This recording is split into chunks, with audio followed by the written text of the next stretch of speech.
My boyfriend admitted he wishes I was still fat after I lost weight, and I'm so king pissed to process his hurtful confession. Original post. I, 21F, have been dating my boyfriend Adam, 28M, for almost 3 years now. I feel like some context is needed to accurately describe our situation. When I was 15, my older brother passed away in a car accident, and it threw me into a depression where I became very overweight. He was my best friend and meant the world to me. Losing him led me into the worst years of my life. A few months after I turned 18, I met Adam. He was one of my friend's older brother and we hit it off. He's smart, charismatic, and I loved his sense of humor. Adam is also heavy, but he was so comfortable in his skin it really made me admire his confidence. I couldn't stand to even look at myself in a mirror, so this last year I buckled down and lost a very significant amount of weight, and now I'm even below my high school weight. I've never been this fit in my life and I feel so good about myself. My 21st birthday was this last Saturday and Adam and my friends had planned a party for me. Unfortunately, Adam had a family emergency, so he wasn't going to be around for my birthday. I was completely okay with this and reassured him that it was fine when I drove him to the airport. My friend Andrea recommended that we should instead go to a strip club, and I thought that was an amazing idea. I'd like to reiterate that it would have been a woman's only strip club. The next time I talked to Adam, I told him about the change in plans and he was very adamant that he didn't want me to go. He said it wasn't that he didn't trust me, it's that he didn't trust my friends. I ended up dropping the subject to not cause him further stress, and we ended up just having the party they originally planned. Adam arrived today and I felt something was off. Something has been off since I lost weight. I kept badgering him until he finally opened up. We talked and he eventually told me that we don't even look like we belong together anymore. He brought up an instance where we were at the grocery store a week ago and a guy was asking me questions about watermelons in the fruit section. It was a casual conversation, but he referred to my boyfriend as my brother and I quickly corrected him. The guy apologized, said we looked similar and walked off. At the time my boyfriend laughed it off and didn't bring it up again. He then said something that pissed me off so bad. He said, "Sometimes I wish you were still big so no one else would want you." I lost all sympathy and quickly corrected him. I told him even when I was a big girl guys hit on me all the time, and just like I always do I told them I have a boyfriend that I love. He looked dumbfounded when I said this. L told him how fucked it was that he wishes that I was back at the size where I was depressed and hated myself. He told me he misspoke and I'm blowing things out of proportion. We argued more and he ended up leaving to his brothers to give me space. I've been sitting here just pissing myself off about what he said. Did he really think I was that unattractive when I was bigger? If so, why did he date me? Did he think I was desperate to be with someone because I was so fat? I just need some third-party advice. Am I overreacting? Relevant comments. Commenter 1, Enor. And he was a 25-year-old seeking out an 18-year-old to date. Trust that when you're 25 you'll see how big a gap that is. He was probably dating someone that much younger than him because girls his age didn't want him and he thought you'd be easier to control. Even if this wasn't an active thought, the second you took control of your body by losing weight he was unhappy. A good partner hypes you up when you achieve something you wanted, they don't try to cut you down. This dude is not worth the time of day. OOP. Well, all I know is that his previous relationship lasted 5 years and it was a girl he dated in college. I never really considered that he had the intention to control me, and I really hope that isn't the case. This is the first comment he's really made that cut me down, but now that I think about it, you are right, he hasn't really hyped me up either. Commenter 2. You are 21 and feeling good about yourself. Maybe it's time to lose about 300 pounds more of dead weight and leave the guy that snatched up an 18-year-old when he was 25 because he thought no one else wanted her. Update 1. I want to start by saying thank you to everyone for giving me their opinions and advice, it really means a lot to me. I debated if I should post again, but I need an outlet to vent. I've been laying here in the dark and I've read basically all the comments and I think an update is warranted. Basically, Adam and I are taking a break and I've been crying my eyes out for the last few hours. He came home today and we both agreed that we need to talk and get everything out in the open. He started off by apologizing for what he said, particularly the, "Sometimes I wish you were still big so no one else would want you" part. I asked if he thought I was unattractive when I was bigger and he said no, but he doesn't understand why I'm dieting and exercising the way I am. Adam said I shouldn't have to cook 2 different meals and should just eat what he does, and me going to the gym 6 times a week is obsessive.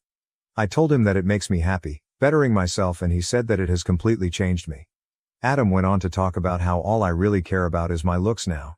He said he liked my hair how it used to be before I went to a stylist. He liked how I used to paint my own nails instead of getting them done, and how I used to never wear makeup instead of how I have to have some on now before I go out. Adam then said he knows I lost weight because I was unhappy with myself, but he was always happy with me and he doesn't understand why I have to keep trying to make myself hotter when I was already hot. We talked back and forth, but it felt like I was just doing everything wrong. Adam said that I don't ever want to do things he enjoys anymore, like play video games with him or binge watch movies, and he feels like I'm a different person. I have pushed him to go on walks with me or go to the gym in the past, but he's told me no, so I figured we just had our different hobbies. I feel bad because I see from his point of view I have changed and I may not be the girl he fell in love with. I told him I love him and he said he loves me too, but we need to separate for a bit and figure out if we're best for each other. I didn't argue, I just said okay and let him pack his things and leave. He's letting me stay in the apartment until I can move my stuff out. I've been crying my eyes out and everything feels like a blur. I don't know where to go from here and I feel like I ruined my first real relationship. Relevant comments. Commenter 1. You didn't really mention in your original post that you had started focusing so much on how you look besides your fitness regime. Or that you had stopped enjoying the same activities, for example gaming and movie binging. This isn't a criticism of you, but it does indeed sound like you have changed significantly from the person he knew, so perhaps separation was not a terrible idea. You are very young, I know it sounds cliché, but you will find someone else who you're more compatible with in future. It hurts right now, but you just need time. Be strong. OOP. Well, at the time it felt like me changing my appearance wasn't so much of an issue since he never complained about it, but I see now I was wrong. Now replaying everything in my mind, his reactions have always been indifferent whenever I would show off my hair or nails to him. I still would play video games and watch movies with him, but it wasn't as often as it used to be. For a time that's all we did every day. I do appreciate your input and I know it may sound dumb, but I'm holding out hope we work things out. Commenter 2. Taking a break? What the hell does that mean? Are you single or taken? Can you have a hookup or not see other people? Look, good luck, but you're going to get hit on and realize you're missing out on a lot of fun. I'm surprised he asked for the break. Seems he would be extremely worried that you will meet someone new and leave him. OP. From what he said, he wants us to take some time apart and connect again. I was also confused by what this meant for us, but he doesn't want us to see other people for now. I know most people are suggesting we split up, but I get this sinking feeling in the pit of my stomach when I consider it. Update 2. I want to start by saying thank you to everyone who reached out. Your support has meant so much to me. To get to the point, I broke up with Adam a few days ago and I'm still trying to process everything that happened. Things have been hectic and I'm settling into my new situation. Last week I had decided it was time for me to move out of the apartment. Adam made it clear that our relationship wasn't going to improve unless we took time apart, and as bad as I felt, I knew he wasn't going to come back until I was gone. I knew I wasn't going to be able to move all my stuff by myself, so I decided to ask a coworker if they could help me. The only heavy things I had were basically my bed frame and dresser, the rest were just boxes and suitcases full of clothes. Last Monday I asked my coworker David if he could help me move my stuff into my parents' garage. I know he used to work for a moving company and he has a truck, so I was hoping he could do it for $100 LOL. I showed him pictures of my stuff and he said he would just have to take apart my bed frame, but yeah, he could do it on Thursday, which was his next day off. I didn't have that day off, but I had PTO to cover it, so it was fine. Thursday comes and David shows up to the apartment. I show him where everything is and he goes out to his truck to get his tools. It wasn't more than like a minute or two when I hear Adam's voice yelling, "Did you fuck my girlfriend?" I immediately go into the living room and see David with his hands up looking very confused and Adam asking him, "Did you fuck her?" I swear this was the most humiliating thing that has ever happened to me. I could feel my face get red. I go over and grab Adam's hand and pull him into the bedroom. He's freaking out, asking if David is the guy I've been seeing. I told him he's crazy and that David is my coworker and he's only here to help me move my stuff. He said he didn't believe me and he wanted to see my phone. I told him I didn't have anything to hide, but if he goes through my phone, that's a deal breaker for me. He waited a second before taking my phone and going through it.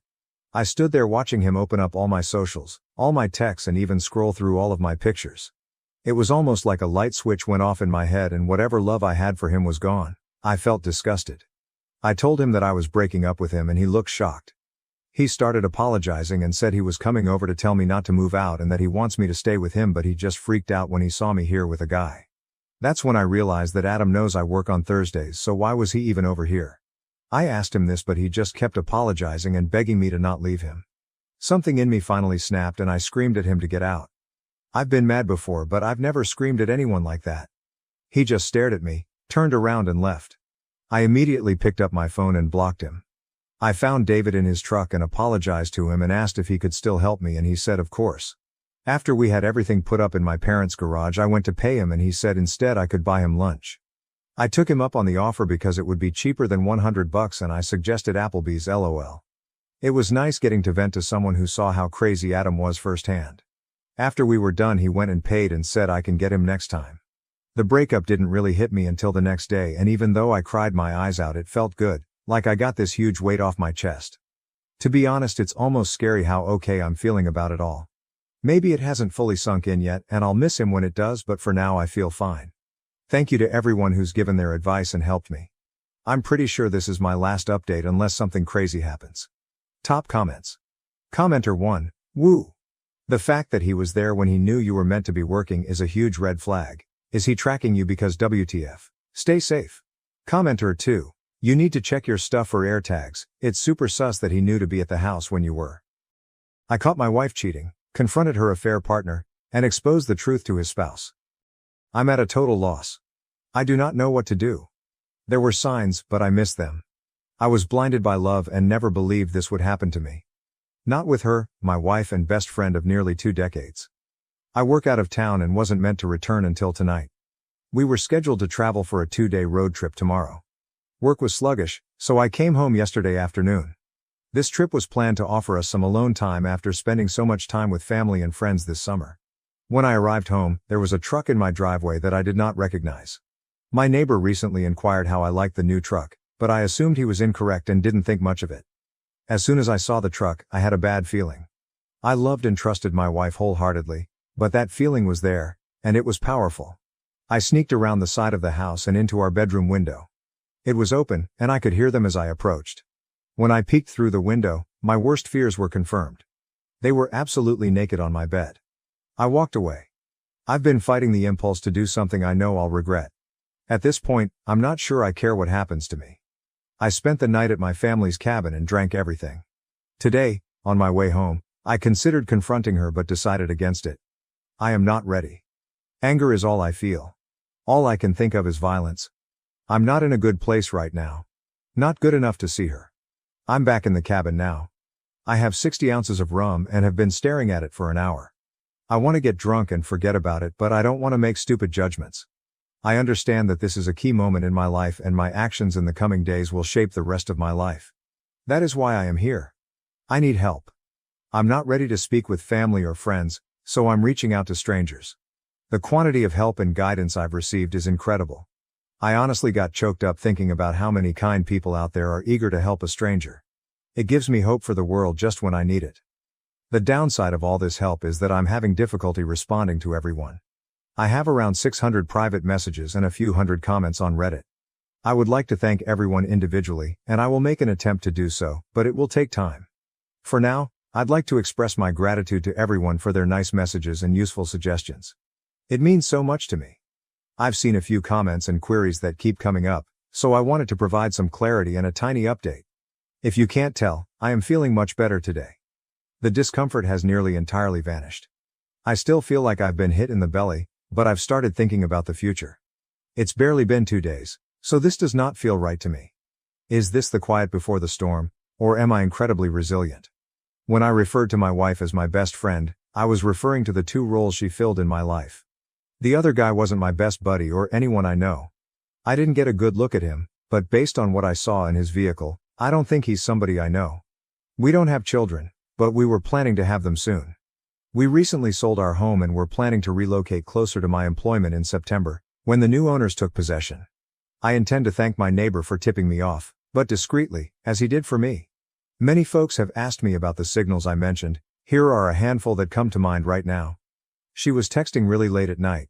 She began going out for after-work drinks with her buddies on a regular basis.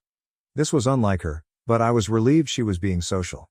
She stated she went to yoga once a week but didn't pay because a coworker, who was also the instructor, offered her a pass in exchange for assisting with setup and cleanup. It struck me as unusual that she appeared rigid for someone who claimed to practice yoga. Unknown caller hang-ups become common. We generally answer one another's phones when we're close, but I responded multiple times only to hear someone hang up. We receive a lot of spam calls, however they are mainly from telemarketers or debt collectors attempting to contact the previous owner of our number. This type of hang-up is uncommon.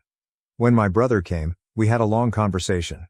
He has been my true best friend, and I've understood how vital it is to remember that he will always be there for me, without judgment, just as I would be for him. Even though we disagree on occasion, he truly defines what a true friendship is. Because I was scheduled to be home last night, I opted to answer my wife's text. We are not permitted to use phones on site at work, so it was appropriate for me to declare I could only text her. She knows I can easily sneak in a few messages. I texted her that I needed to visit one of the company's remote locations and wouldn't be able to call until the end of the weekend. I also told her I'd cancel our bookings and reschedule them later. She replied that she could bring her best friend with her to the romantic bed and breakfast on the vineyard that I had reserved.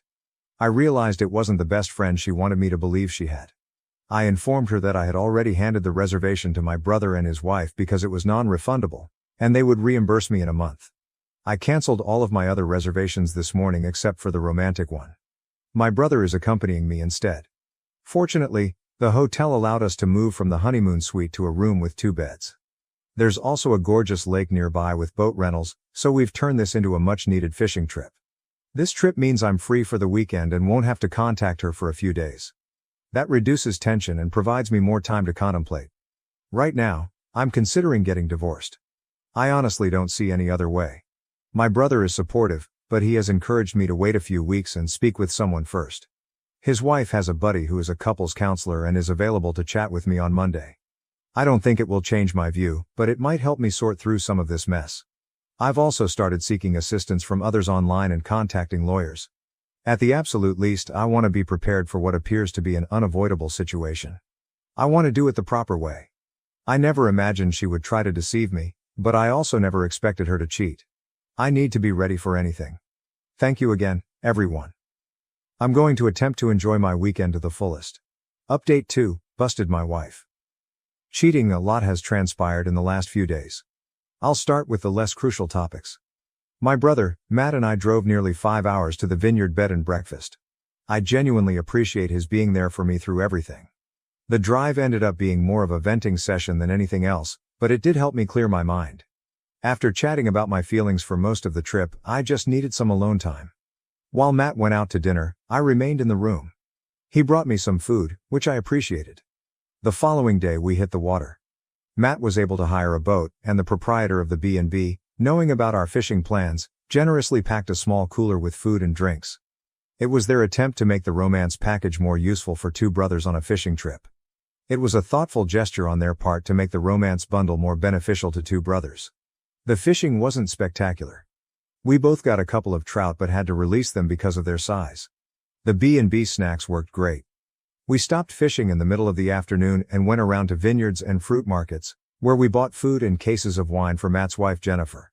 That night, we treated ourselves to the largest tomahawk steak we could find.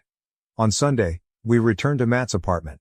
He lives in the town adjacent to me, about an hour away. When we arrived, Jen was waiting for us, and we opened a cold bottle of white wine from the cooler. That's when my weekend officially ended. Jen informed me that, while we were away, she chose to spy on my wife. She claims the guy came to my house on Friday night and stayed all night. On Saturday morning, Jen arrived just as he was leaving. She followed him home and discovered the flat where he lived. My wife stayed there on Saturday night, sending me texts expressing her love and missing me. Jen revealed that she divided her time between visiting family in my town and following my wife. She happened to catch my wife leaving his apartment on Sunday morning and snapped a couple photos of them hugging and kissing before she got in her car. I do not want to see the photographs. That very much closed the deal for me. I don't think I'll ever trust her again. If she can lie so simply and tell me she loves me while she's with someone else. Despite everything, I resolved not to make any rash judgments based on emotion. I need to be cool and composed. Jen informed me that Sharon, the counselor she had mentioned earlier, was coming over for supper. Sharon was the person Jen scheduled an appointment with for me. To clarify, Sharon had never met my wife, and this was my first time meeting her. Sharon was a very pleasant girl, and we hit it off instantly. After supper, we took the dogs for a walk through Matt's neighborhood to have a private talk. Sharon was a great listener, and I felt comfortable being open with her, which was quite beneficial. Even though I am close to my brother, talking with Sharon was different, and much needed. It's the same reason I enjoy blogging on Reddit. It allows me to vent and untangle the jumble in my thoughts. Our walk lasted about an hour, and Sharon's only meaningful suggestion was to avoid delaying the conversation with my wife. She advised me that the more I wait, the tougher it will be to approach her. Sharon stated that I need clarity more than anything right now, and my wife is the only one who can deliver it. Later that night, Matt and Jen offered to let me remain with them for as long as I needed. I know Matt and I have boundaries when it comes to living in close quarters, so I contacted my supervisor. He was able to place me in business housing, where I had been staying every 2 weeks. Normally, I leave on my days off, but my boss has arranged for me to work full-time for a few months if needed. I chose to reschedule a session with Sharon for later this week, assuming that our walk would suffice for the initial meeting. She agreed. Sunday night, I lay in bed, contemplating how to approach the subject with my wife. Even imagined scenarios made me angry or sad. I decided to wing it. I am typically good under pressure. Yesterday, I awoke, said farewell to Matt and Jen, and drove home. I worried what I would do if the guy was there when I arrived. I recognized that meeting him would definitely return me to the same angry state I had been in a few days before. To avoid this, I decided to perform a drive-by first. Neither his truck nor my wife's automobile were present. I walked inside and gathered a variety of necessities and items I didn't want to part with, primarily photos and old family treasures. I packed everything into my pickup and drove over to the guy's residence. Her car was not present either, but his truck was. I decided to text her to ask where she was. She stated she was going to grab groceries. I don't trust her right now, so I stopped by the grocery shop to make sure she was there. I feel so horrible confessing that I did that, but my trust has been damaged, and it is the only way I can be certain of anything. I contacted her again, asking her to come home because we needed to chat. She said, "What's wrong?" I just told her to be honest and shut off my phone. She arrived home 15 minutes later. When she walked in, she came up to hug and kiss me, as she always does. I turned away from her. She asked me again what was wrong, and I told her that she needed to be more honest with me. She pretended she didn't understand what I was saying. I responded, "Okay, if you can't be honest, then I'm leaving." She panicked and inquired, "Are you talking about yoga?" I assumed it was a start, so I asked her what she meant. She stated that she had not been going to yoga. The remainder of the conversation proceeded like this. I said, "If you weren't going to yoga, where were you going?" Her response: "I was taking walks to relax because I've been really stressed lately." Me: "Why were you so stressed? And why did you lie to me about what you were doing?" Her response: "Preparing for the move has been stressing me out, and I didn't know how to tell you." Me: "So you choose to lie? What was the big deal about informing me you were going for a stroll to relieve stress?" Her: "I did not intend to lie, I was merely scared that my stress might exacerbate yours." Me: "But I am not stressed. You don't seem to be telling me everything." Her response: "What do you mean?" Me: "I believe you are lying about more than simply skipping yoga. I'm asking you again to be honest. You have already lied to me, so this cannot work if you continue to lie." Her: "I'm not sure what more to say. Are you referring to last weekend, when I went out for drinks with several pals and arrived home late? I had no idea she had gone for a drink or stayed out late. I was at work, a few hours away." I ask, "Is that what you actually did that night, or was that a lie too?" Her response: "I went for drinks that night." She subsequently revealed that she hadn't seen her best friend, whom she claimed to have been with. My response: "Who did you see?" She says, "No one. I just drank alone." This is me: "You drink alone now?" She responded, "Yeah, maybe I have a problem." Me: "Maybe. We'll discuss that later. This is your final chance to be honest, or I will leave." She responded, I don't know what else to say." Me: "Okay. I am leaving." At that point I stood up and departed. When we dispute, I usually go for a drive to calm down, so she assumed I was doing the same. But then she noticed I had brought my clothing, toiletries, and Xbox with me. That's when she began blowing up my phone. I informed her that I had given her the opportunity to be honest, but she did not accept it, therefore there was nothing further to say. She begged and pleaded with me to come home and discuss it in person. She kept repeating she didn't know why I was unhappy or what I felt she had done. She continued saying she loved me and would never hurt me. Hearing her say that ripped a new hole in my chest. Those words had always been consoling, but suddenly they felt like a dull, jagged knife cutting into my heart in the most agonizing way. I couldn't take it, so I hung up. She called back around 40 times before I was prepared to respond again. This time, she inquired, "Did you talk to Karen?" I asked, "Why?" She said, "Come home." I do not want to say this over the phone. I agreed and drove around a little longer to lower my heart rate. Then I headed home. When I arrived, the conversation went like this. She responded, I assume you spoke to Karen? Me. No. Her. A few weeks ago, when you were at work, Karen and I went out for drinks. A couple of guys began buying us drinks and we simply played along. As we were leaving, one of the guys attempted to kiss me. I instantly pushed away and informed him that I was married. I felt terrible about it and wanted to tell you, but I panicked and chose to keep it from you. Karen hooked up with the other guy and gave his friend my phone information without asking me. He has texted me several times, but I have never responded. My response: Can I see your phone? She says, yes. She handed me her phone, which was absolutely empty of text messages save for mine and her mother's. She never deletes her texts, so this was unexpected. I checked her photos and they were similarly empty. Then I searched through the deleted images and discovered one person I didn't recognize. My response: Who is this? Her? That's the guy who tried to kiss me. I replied, why did you take a picture of him? Her response: I was just being stupid. Me. That isn't the cause. Why did you take a photo of him? Her response was, I don't know. I ask, is that everything you want to tell me, or is there more? Her response: That's all I can think of. I departed again. I did not want to be fed any more trickle truths. I got into my pickup and drove away. She bolted outside, attempting to stop me, but I was already out of reach. I went to a local park, sat on my tailgate, and ate my lunch while deciding what to do next. While sitting there, I began to recall other things I should have been aware of. For example, I worked a weekend shift and went to bed early. My wife went out to the club with some girlfriends. I awoke at 4 a.m., and she was still not home. I contacted her multiple times, but she did not respond. About 30 minutes later, she called again and asked if I could pick her up. When I arrived, she explained that they had tried unsuccessfully to hail a taxi. A couple of males her friend knew gave them a ride, but they insisted on stopping at their home first. When they arrived at the men's residence, her married buddy entered a room with one of the guys. My wife stated she spent some time hunting for her companion but eventually gave up and had a drink in the kitchen with her housemates while waiting. When I called, she said she didn't hear the phone. We argued about this episode, and she expressed displeasure with her friend's behavior, saying she had cut that buddy out of her life. I assumed the situation was behind us.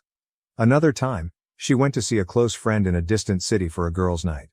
4 girls were apparently drinking and watching movies in their pajamas.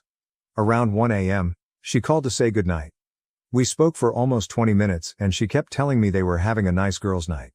Then I heard a male voice in the background. I questioned who it was, and she initially denied hearing anything. But when it happened again, louder this time, she said, oh yeah, X brought a number of males with her. Everyone here is quite upset about it. She was inebriated and 3 hours away. I had no choice but to trust her again.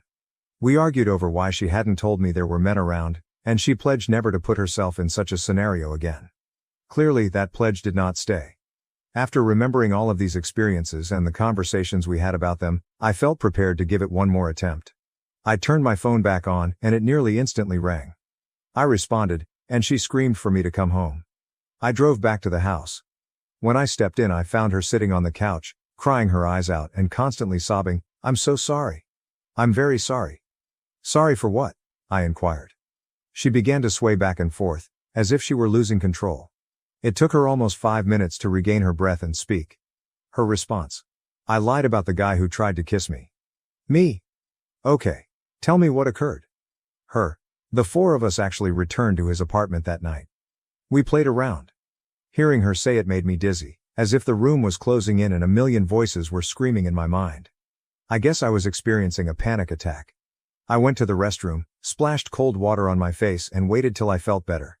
My response: What did you do? She asked. Do you really want me to tell you?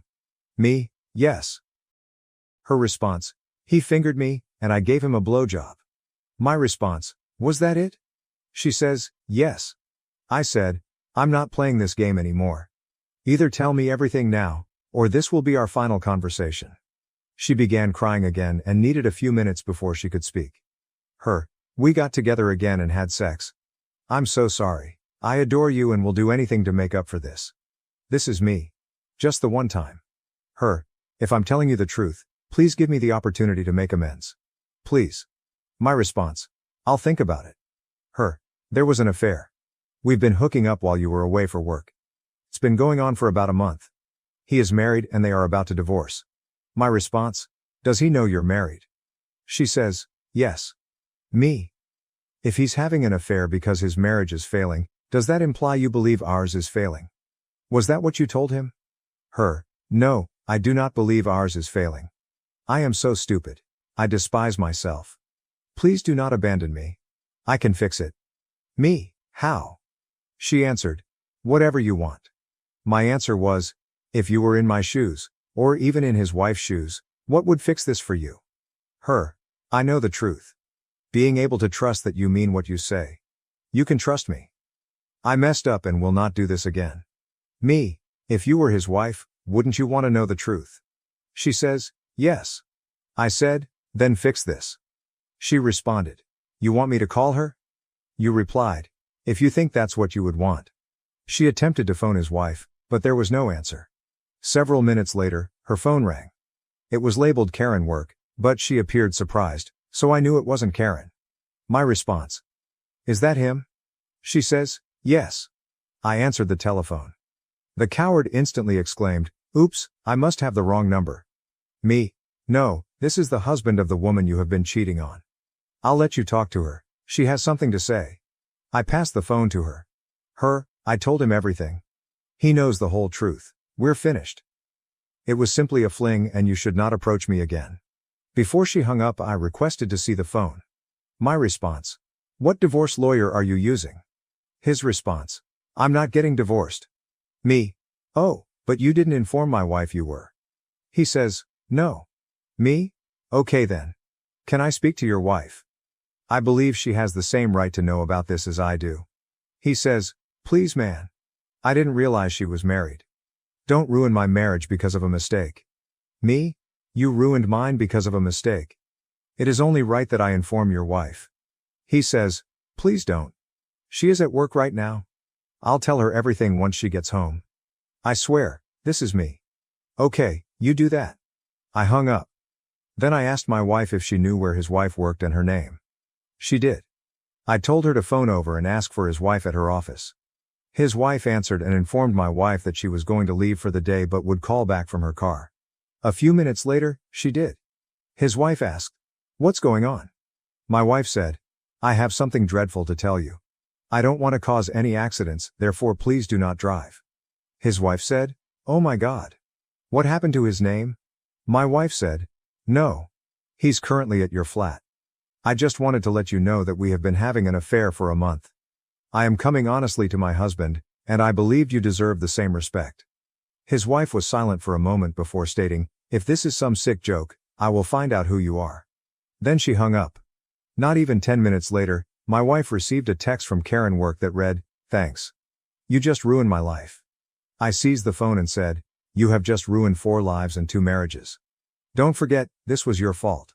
For the next hour, my wife pleaded with me to stay.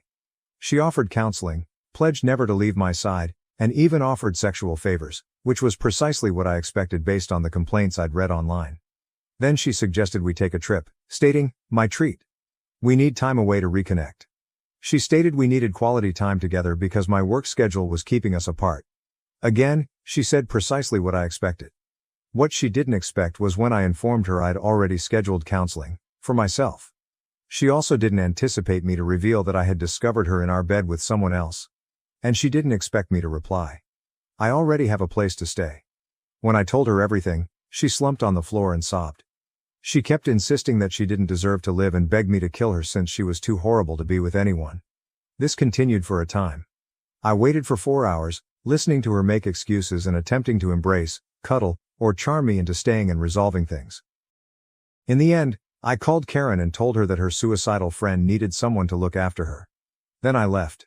It's been almost a day since that happened, and I haven't spoken to her since. She has been phoning and messaging me all day. Her friends and family have also reached out, each with a unique excuse or cry for empathy. The one message that genuinely stuck out came from her father. He wrote, do what is best for you. I will always love you like a son, no matter what. Reading that was the first time I had a decent cry since it all began. Tomorrow, I'll visit with Sharon, my counselor, and on Thursday, I'll see a lawyer. I believe I know where this is going, but I'm not certain until it happens.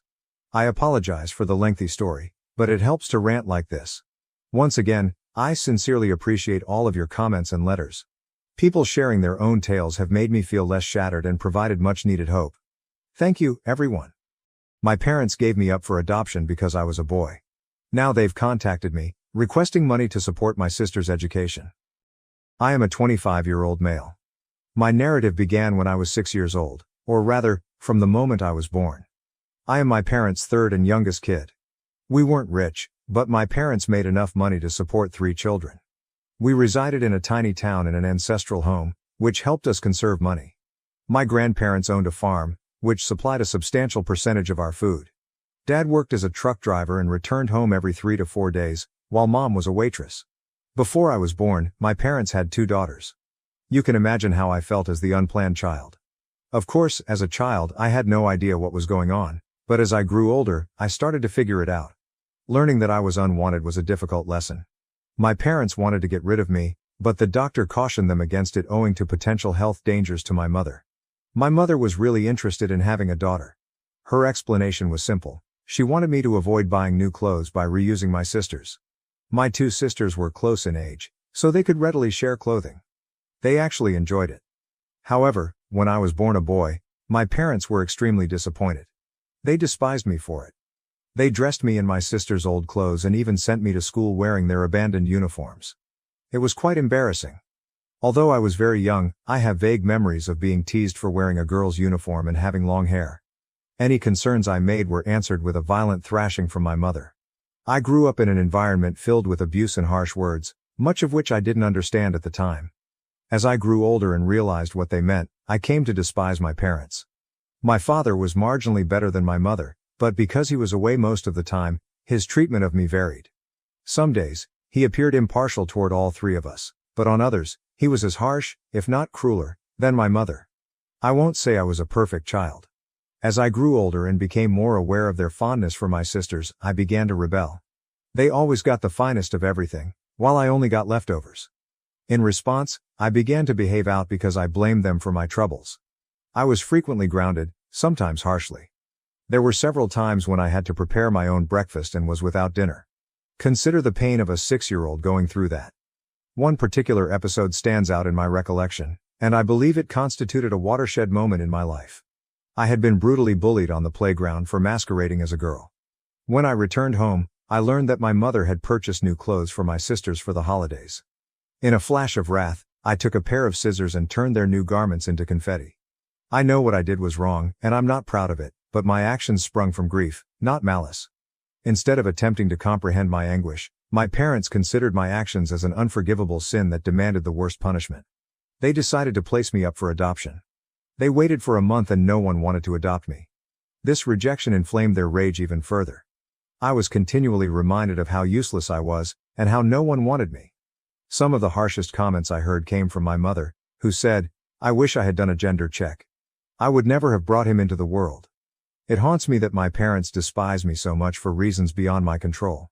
After some time, when there was no response to my adoption, my parents began discussing it with their friends and family. Dad knew someone in the next town who had a food truck with his wife. They were poorer than us yet desired a child. They were in their late 30s and had been trying for over a decade without luck. Dad spoke with them and they easily consented to adopt me. I recall Dad breaking the news to Mom and my sisters, and they were overjoyed to be rid of me.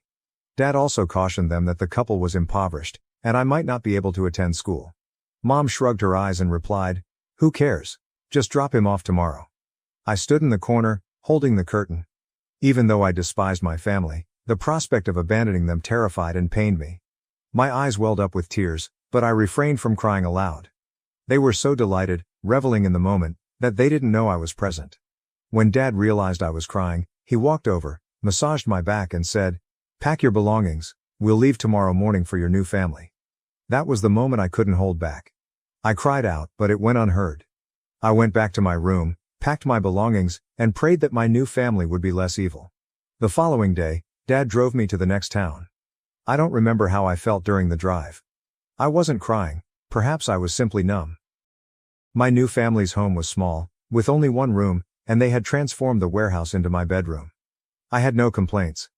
At least they had made an effort to provide me with my own area, which I had never had before. At my previous home, I slept on a cot in the corner of my sister's room, with only a little closet for my possessions. Even though the new room was smaller, it was comfortable. My new parents, Mary and John, were warm and kind. But I came from a dysfunctional home and had never known love. My parents had shown affection to my sisters, but never to me. I questioned Mary and John's intentions and felt their kindness was fleeting. I tried not to become attached to them for fear that they would forsake me as well. Childhood trauma. It took me several months to discover that their love was genuine and not an act. Yes, my schoolwork was disrupted that year since my parents relocated me midterm, but Mary and John agreed to enroll me the following year. When I witnessed how hard they worked to save for my education, I fell in love with them. My adoption proved to be a blessing in disguise. My biological parents never returned after leaving me with Mary and John. Honestly, I was relieved. Here I was treated like a boy, with no shame or criticism. Mary and John worked extremely hard, operating their food truck for 14 to 16 hours per day. Their truck was parked right outside their apartment, so I was never alone. I could see them from my bedroom window, and I ultimately began spending my days at the truck, assisting where I could. When I eventually started school, I concentrated on my studies while also assisting with chores whenever I had free time. When I was a little over 10 years old, I was assisting John at the cash register, and I turned out to be fairly brilliant at math. I learned about business and accounting at a young age. After high school, I wanted to run their food truck full-time, but Mary and John demanded that I finish college first. Despite their advancing age and frailty, they used their savings to pay for my schooling. I wanted to take over the company to reciprocate their generosity, but they convinced me that they could make it for a few more years and encouraged me to complete my college education. I enrolled in college to study business and accounting, hoping to make them proud. After a while, when there was no response to my adoption, they began discussing it with their friends and relatives. Dad knew someone in the next town who had a food van with his wife. They were poorer than us yet desired a child. They were in their late 30s and had been trying for a child for almost a decade, but there had been no success. Dad spoke with them and they easily consented to adopt me. I remember Dad breaking the news to Mom and my sisters. They were overjoyed to get free of me. Dad also explained that they were poor and that I might never be able to attend school. Mom shrugged her eyes and replied, "Who cares? Just drop him off tomorrow." I stood paralyzed in the corner, clutching the curtain. Regardless of how much I despised my family, I was terrified and hurt to leave them. I had tears in my eyes but did not cry out. They were so thrilled and enjoying the occasion, they forgot I was there. When Dad saw me in tears, he walked forward, patted my back, and told me to pack my belongings. "We'll leave tomorrow morning to join your new family." When he said this, I cried out loudly, but I realized it was not heard. So I went to my room, packed my belongings, and prayed that my new family was less evil. The following day Dad drove me to the next town. I don't remember exactly what emotions I was experiencing, but I wasn't crying. Perhaps I was simply numb as I left the house and throughout the drive. My new family was definitely poor. They lived in a little house with only one room. They'd converted the warehouse into my room. I had no problems because they at least tried to offer me a room. I've never had my own room or bed. My sisters had a bed and I was put up on a cot in the corner of their room, with my stuff stored in a small closet. This room was smaller than ours, yet it was comfortable. My new parents, Mary and John, were loving and caring, but I came from a troubled home. I had never felt that love before. Yes, I witnessed my parents' affection for my sisters, but never for me. I used to question my new parents' intentions and assumed their love was only transitory. I tried not to become attached to them for fear of being abandoned as well. You are aware of childhood trauma. It took me several months to discover that they truly loved me and were not putting on a front. Yes, my school was discontinued that year since my parents relocated me in the middle of the school year, but my new parents promised to enroll me the next year. I saw how they went above and above to save money so that I could attend school. That's when I started to love them back. My adoption proved to be a blessing in disguise. My original parents never showed up after sending me to Mary and John. To be honest, I was relieved because I was treated as if I were still a boy. Mary and John were extremely hardworking people. They worked 14 to 16 hours a day on their food truck. The vehicle was located right outside of their apartment, so I was not left alone when they were working. I could see them directly through my bedroom window. Eventually, I began spending my days on the truck, assisting them with everything I could. When I was admitted to the school, I dedicated all of my time to my studies while also assisting them with chores when I had time. I was a little older than 10 when I assisted John at the cash desk. I was pretty adept at calculating. I learned business and accounting from a young age. After high school, I wanted to run their business full time, but they both insisted that I finish college first. They used their funds to fund it. They were becoming too old and frail to operate a food truck. I wanted to assume their responsibilities the same way they took mine, but they told me that they could handle it for a few more years and that I should go to college. I studied business and accounting in college because I aspired to be an entrepreneur. My graduation day was the best day of my life. John and Mary were over the moon. They even asked my biological parents to attend the convocation, but they did not show up. After college, I hoped to manage the food van while Mary and John retired, but they had other ideas for me. They had acquired substantial savings and turned them up to me. This act overwhelmed me. John stated they could survive on their own for a few more years, but he didn't want to involve me in their business. He provided me with the money to start my own business. I didn't want to waste their hard-earned money, so I used my business skills wisely. I looked for a tiny local restaurant in a good neighborhood that was struggling with sales. After several rejections, I ultimately persuaded the owner to lease the property to me on a profit-sharing basis. I started from scratch, refurbishing the facility and creating a menu tailored to the likes of millennials and Generation Z. I focused on providing the greatest service to my consumers. Sales increased dramatically within a year and I doubled my initial investment. 4 years later, I own 3 cafes in town, all of which are successful. I moved Mary and John into a better apartment and obtained a little room for myself, as I'd been living with them up until then. I asked them to retire and get rid of their food truck, but they insisted on keeping it for their own satisfaction. When I left their house with my bag all those years ago, I had no idea I would one day graduate from college. But here I am running a restaurant chain in town. Fast forward to last month, it was a regular day at work. I was working at the cash register of one of my eateries when I noticed a familiar face.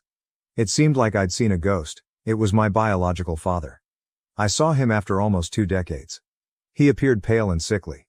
He stepped across the counter with a big smile and hugged me. I didn't say anything because the restaurant was crowded, and instead escorted him to a corner. Seeing his face brought back all the traumatic memories from my youth. I couldn't have written about my past in such depth if he hadn't reappeared in my life. He expressed his pride in my accomplishment and happiness. I stood there, stunned, unable to answer. He stated that he had been traveling by and saw John, who informed him of my success. He stated that he will bring my mother to meet me over the weekend. I remained silent and he left shortly after. That evening, I told John that I did not want to meet my biological parents, who abandoned me because I was a boy. John and Mary were aware of my rough childhood. I wanted to flee and hide for the weekend, but Mary persuaded me to forgive them and go forward. I finally agreed to meet them on the condition that John and Mary accompany me. My original parents came to John's house, and I expected them to apologize for what they did to me. But to my surprise, they showed no sorrow. Instead, they detailed the favors they had performed for me.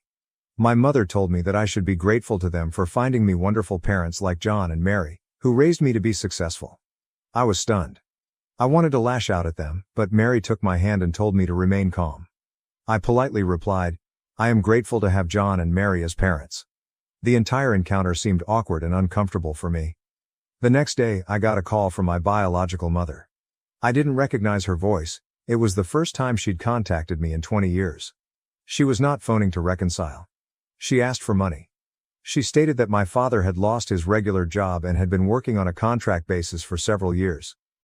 She also lost her job since no restaurant wanted to hire a 50-year-old waitress. They were hurting financially. I inquired how much she needed. She replied $20,000 would be sufficient. She had borrowed the money from her friends over the previous 3 months to buy groceries and run the property. Her pals now wanted the money back, but she didn't have it. I hung up the phone, stating I'd think about it and get back. The truth is, no matter how much I despise them, I feel horrible that people are pursuing them for money. Sometimes I think she's simply taking advantage of me, but what if they really need help? I'd feel horrible letting them go through embarrassment, especially considering I have the money. Update 1. Thank you for all of your remarks and congratulations. People have different feelings about helping my mother with $20,000. I discussed it with Mary and John. Mary was pleased that I was considering assisting my parents, but she also advised me to be cautious. John stated that it was my money, thus the decision was mine, but he shared the same concern. What if they were attempting to manipulate my emotions? After much deliberation, I chose to seize my first and only shot with my biological parents. I transferred the money to her account. It felt nice at first to aid my family, despite the fact that they had mistreated me. But, as I suspected, they began to exploit me financially, so I quickly recognized I had been correct in my caution. My mother called me back a week after I had sent the money. I responded with conflicting sentiments. She thanked me for my assistance and then stated, "Your sisters want to see you. When do you think you can make it?" For a time, I believed they truly wanted me back in their life. Regardless of all my parents did to me, I never despised my sisters. As a child, I may have been nasty to them, but I never blamed them for what happened. It was not their fault. I often wondered if my parents abandoned me because they were poor, not because they were nasty. I informed Mom that we could meet on Sunday and I would drive home. But she interjected and said, "Why don't we meet somewhere outside?" I didn't think much of it at the moment but agreed. She agreed to text me the place and time. However, after the call, I felt nervous. Why didn't they want me to come to their home? Yes, it doesn't matter where we meet, but after so many years, wouldn't you rather meet your family at home than in a restaurant? Later, she emailed me information on an expensive restaurant. I didn't think about it at the time since I was still upset that they hadn't asked me home. When I got to the restaurant, they were already present. My sisters ran to hug me, and for a minute, I was overjoyed to see them after so many years. We were having fun catching up until the menu arrived. They began ordering the most expensive dishes on the menu. When they inquired what he wanted, my father smiled and replied, "Order the most costly one. My son is a big man now." That was a very petty thing to say. If John or Mary had said that, I would have been proud. But hearing it from my biological parents felt cruel and manipulative. There was little I could do. I sat there, watching them enjoy themselves, knowing full well that they were draining my money. Yes, I did pay the bill too. I had wild thoughts about ghosting them before the bill arrived, but that would have been too cruel. Right there and there I told myself I would never fall into their emotional trap again. I stayed cold for the remainder of the evening, and I doubt anyone noticed. When we were leaving, they did not invite me home. Instead, my older sister inquired, "So where are we dining next?" I feigned a smile and responded, "Nowhere," before waving them goodbye. When I returned, I told Mary about my greedy relatives. She was shocked. Mary, a gentle and independent woman, found their behavior troubling. She encouraged me not to act foolishly again and to concentrate on my life rather than worrying about others. I took her advice to heart. A week later, my sisters called, but I did not answer. My mother called, but I also ignored her. It has been 2 months since then, and they have stopped contacting me. I believe they finally received the message that I do not want them in my life. Update 2. Hello everyone, thank you for all the love. As I indicated in my last essay, I stopped responding to my sisters and biological parents after realizing they only wanted me for my money. My mother called me again recently, after nearly 5 months. I noticed the phone ring and answered it on impulse. She began with a small conversation, asking about me and my career, but it sounded artificial and pretentious. I couldn't stand it any longer and inquired, "What do you want?" She took a big breath and explained, "Your sisters had to drop out of college. Because Dad couldn't afford their tuition, they asked me to sponsor their college education." I flipped out. My mother urged me to calm down, saying, "They are your sisters, your family, and you should help them." I was at work at the time and did not want to disrupt my day, so I hung up. She called me back that evening. I had ignored her calls a few times, but it bothered me. I recognized that ignoring her was not the solution. When she called again, I answered. She responded, "Your sisters are really pleased to return to their college. So how are we going to handle this? Will you pay all at once or by semester? I advise you to transfer the entire sum to me, and I will handle the tuition payments each semester. That way, you won't have to worry about anything." I was stunned. I replied, "Whoa, hold on. I am not going to make any payments." She sounded genuinely astonished, as if she had not expected no to be an option. She asked, "What do you mean you won't pay everything at once?" "It's great, we can also pay in installments." I reiterated, "I'm not paying anyway. My sister's schooling is not my obligation, especially since my parents abandoned me and never followed up with me. Now you're only talking to me because you want to take my money." She erupted with rage and lost control. "Do not forget that we gave birth to you. We are responsible for your current state. Your father secured a suitable guardian for you, and now that it is time to repay us, you must accept your obligations. Your sisters and parents are your responsibility, and you must take care of them all." I had a lot to say, but I knew it would be lost on deaf, egocentric ears. So I calmly responded, "Yes, I owe a lot to my parents, John and Mary. They deserve all credit for my success. As for you, I am not sure who you are. None of my documents bear your names, nor do I have any images of you. So I do not think I know you at all. She began throwing insults at me, but I simply said, "Wrong number, lady," and disconnected up. Call me selfish, harsh, or whatever you want, but I am not going to spend my hard-earned money on my so-called family. They were never my family. They abandoned me when I was only 6 years old. And yes, I did see some comments on my last post on why I call John and Mary by their names rather than mom and dad. Actually, I call them mom and dad now. It didn't happen right away when I moved home with them, but as time went and they worked hard to provide for me, love me, and get me into school, I grew devoted to them. For the sake of clarity in this narrative, I referred to them as John and Mary. But to me, they are my true mother and father. I don't call my biological parents anything because they don't exist to me. Anna attacks me over fake disability. I recorded and posted the assault, now she lost everything, and her husband wants a divorce. I, 31F, was born with a severe genetic disease known as EDS, hypermobility type. This sickness varies significantly from person to person, with the majority living quite normal lives despite some discomfort and problems.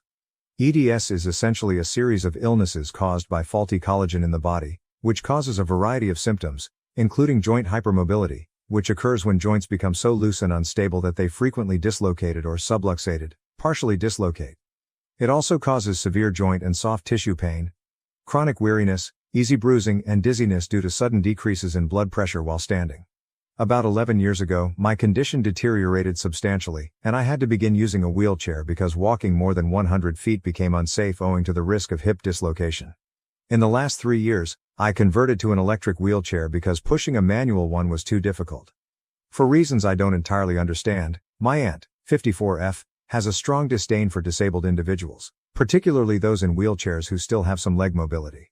For the last 11 years, whenever we were alone, she treated me like a dog. She argued that my condition was fabricated, stating that I made it up to divert attention and because I was envious of anyone else receiving attention, particularly her. I tried confronting her, but dealing with my sickness was already stressful. I kept her opinions to myself because I'm not aggressive and don't see her very often. I didn't want to burden anyone, especially since I was already asking so much from those around me. My parents were fatigued from all of the doctor appointments, so I overlooked my aunt's conduct. I had become accustomed to her rudeness and no longer cared about her opinions, until last week, when everything intensified. I went to see my aunt for our annual family dinner, which she had organized.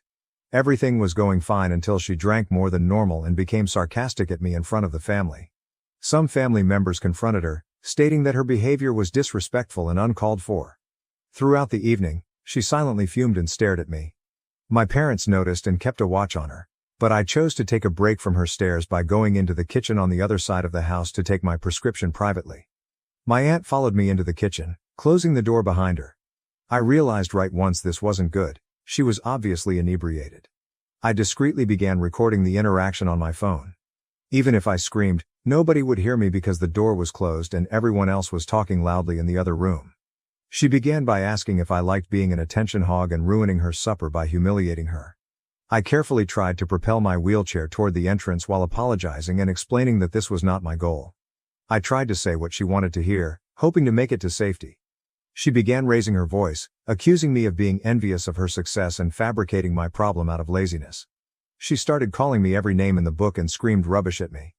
I began to cry, pleading with her to let me go as I suspected she was experiencing a mental breakdown.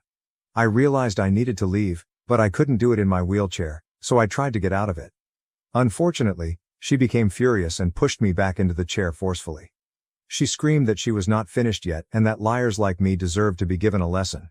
She began punching me in the face as hard as she could, dislocating my jaw. Then she tried to drag me out of the chair, dislocating my arm, but I fought back, and she was unsuccessful. She managed to roll my wheelchair over onto its side, causing my foot to become jammed under the footrests. Fortunately, my father noticed my disappearance, as did my aunt, and became concerned. He began looking for me. Later, he informed me that I let out a blood-curdling scream that could be heard across the dining room, forcing him and my mother to race toward the sound. By this point, I was beginning to lose consciousness due to discomfort. I recall my father rushing through the door. According to what I was told, he body-slammed and punched my aunt, his younger sister, to keep her down. My mother yelled for someone to phone 911, and my nephew did it instantly. My mother then untied me from the wheelchair and attempted to recall her first aid training. Meanwhile, my father forced my aunt to the floor, leaving her husband in full amazement and unsure what to do. When the police and paramedics arrived, they handcuffed my aunt. She screamed at my father, wondering how he dared to touch a woman, particularly his sister. My uncle attempted to defend my aunt, claiming they had no idea what had happened and suggesting that I had tipped over while attempting to attack her.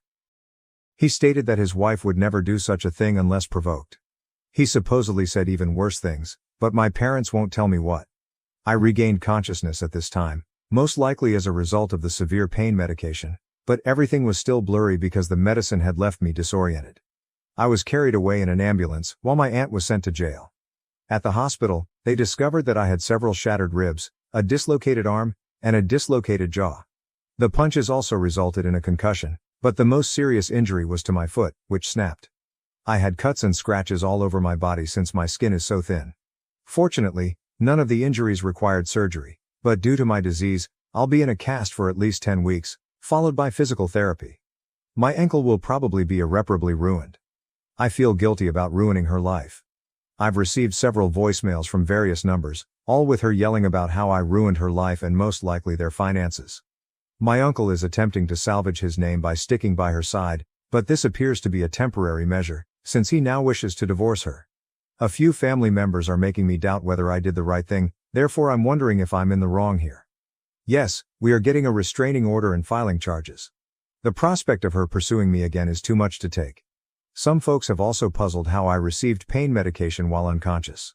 As I previously stated, I believe I recovered consciousness as a result of the pain medication, although I don't recall much owing to the discomfort. I'll ask my folks for more information as soon as I can. They're reluctant to discuss how they found me or what happened because they'd rather bury those memories than have them haunt me.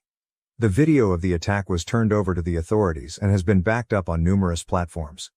I'm also considering suing because my insurance covers legal fees. TLDR, my aunt admitted me to the hospital and badly wounded me because she suspected I was faking my genetic illness for attention. I recorded the entire attack and shared it online when they said I was lying and attacked her. Everyone in the family has cut all ties with her, including her church. Her husband wants a divorce. So am I the moron that posted the footage and ruined her life. My wife and the mother of our 3 kids is cheating on me and she thinks I don't know. What should I do now? Original post. I don't even know how to start all of this. I feel like I will faint. I have been married to my wife for 9 years, together 11. We are both from Europe, but not from the same country and currently live in Asia. We have lived in Asia for the last 10 years but in this country we are living for the last 8. We have 3 kids, M8, M6, F3. My wife has not worked since our first son was born. I have permanent residence in the country where we live and she and my kids are allowed by the law to stay with me even though they are not citizens and she is not working. Marriage is in my eyes pretty good. We had some fights in these 9 years but nothing special. I work 5 days per week from 8 a.m. till 4 p.m. She never told me she feels lonely, or not loved or bored. She has her routine. Oldest son goes to school, my younger son goes to preschool and my daughter goes to kindergarten. She drives them every day to school and picks them after. Makes lunch and waits for me. We would go on vacations, trips, holidays. Dates every weekend. I have never ever thought she is doing something behind my back. We also have an open phone policy but I don't remember when I checked her phone before all of this. I don't think I've used it 5 times in my life. This Wednesday I came to our house and parked the car outside. I don't think she heard me. But I heard her talking with someone about how she misses that person and can't wait to see it this week. I don't know if she heard me or saw my car but literally 5 seconds after she said that she hung up the call. I asked her who that was and she said it's one of her friends who is currently on the trip. To be fair, I didn't suspect it was AP. I know, I am an idiot, but I couldn't imagine that. Also, that friend was really on the trip which I know. But the things were off. She was trying that day too much. She was always nice and was in a good mood but that day everything was a little bit too much. I had a really weird feeling but I said I will wait until the next day and I'm probably making things up in my head. I came to work on Thursday and was just asking myself, am I paranoid or what? It bothered me why she ended the call immediately when I was in the house if that was her friend. During the day I called her and asked where she was. She said she was in the house but I heard noises around her. I seriously thought she was cheating on me. I left work and jumped in the car and went to my house. It's about a 30-minute drive. When I came she was not there. I called her again and wanted to ask her again where she was but didn't want to look suspicious, so I asked her if she could look at some things in the house. And while she was on the call she was saying she is checking those things. I knew then that she was cheating. I came home and she was lovely as always. Wanted to go out with me and the kids later. I seriously don't know how I remained calm then and how I didn't kick her out immediately. And I pretended the rest of the day that I was just tired. Yesterday I told everything to my best friend. He was furious when I was waiting and that I should confront her right away. But I didn't have any evidence. I said I will look at her phone and laptop when she goes to sleep. When I came home she was behaving well. We even had sex. I think if I stay under the shower for 10 months it will not be enough. I wasn't in the mood and she asked me if everything was okay and I said it's just too much stress at work. She hugged me and went to sleep saying everything is okay. During the night I checked her phone. I don't know if she was that stupid or so sure I won't see messages, but she didn't delete anything. They were hidden, but not deleted. I had about 30, 40 minutes to look because she woke up. AP is some kid. I mean, technically not a kid, but he is younger than me. I would say 23, 27. I checked his IG and he is apparently some fuckboy. He follows 80% girls. Tattoos, jewelry, muscles, and he is white. So he is not a local guy. To be honest, he is attractive. I can't lie, attractive enough for her to ruin marriage and family. By his name I would say he is from Europe also, but I'm not sure. He seems to have a lot of cash. I don't know if he is some daddy's boy or what, but I can see he has 2 supercars, travels the world and posts pictures from going to parties weekly. They were physical at least 4, 5 times.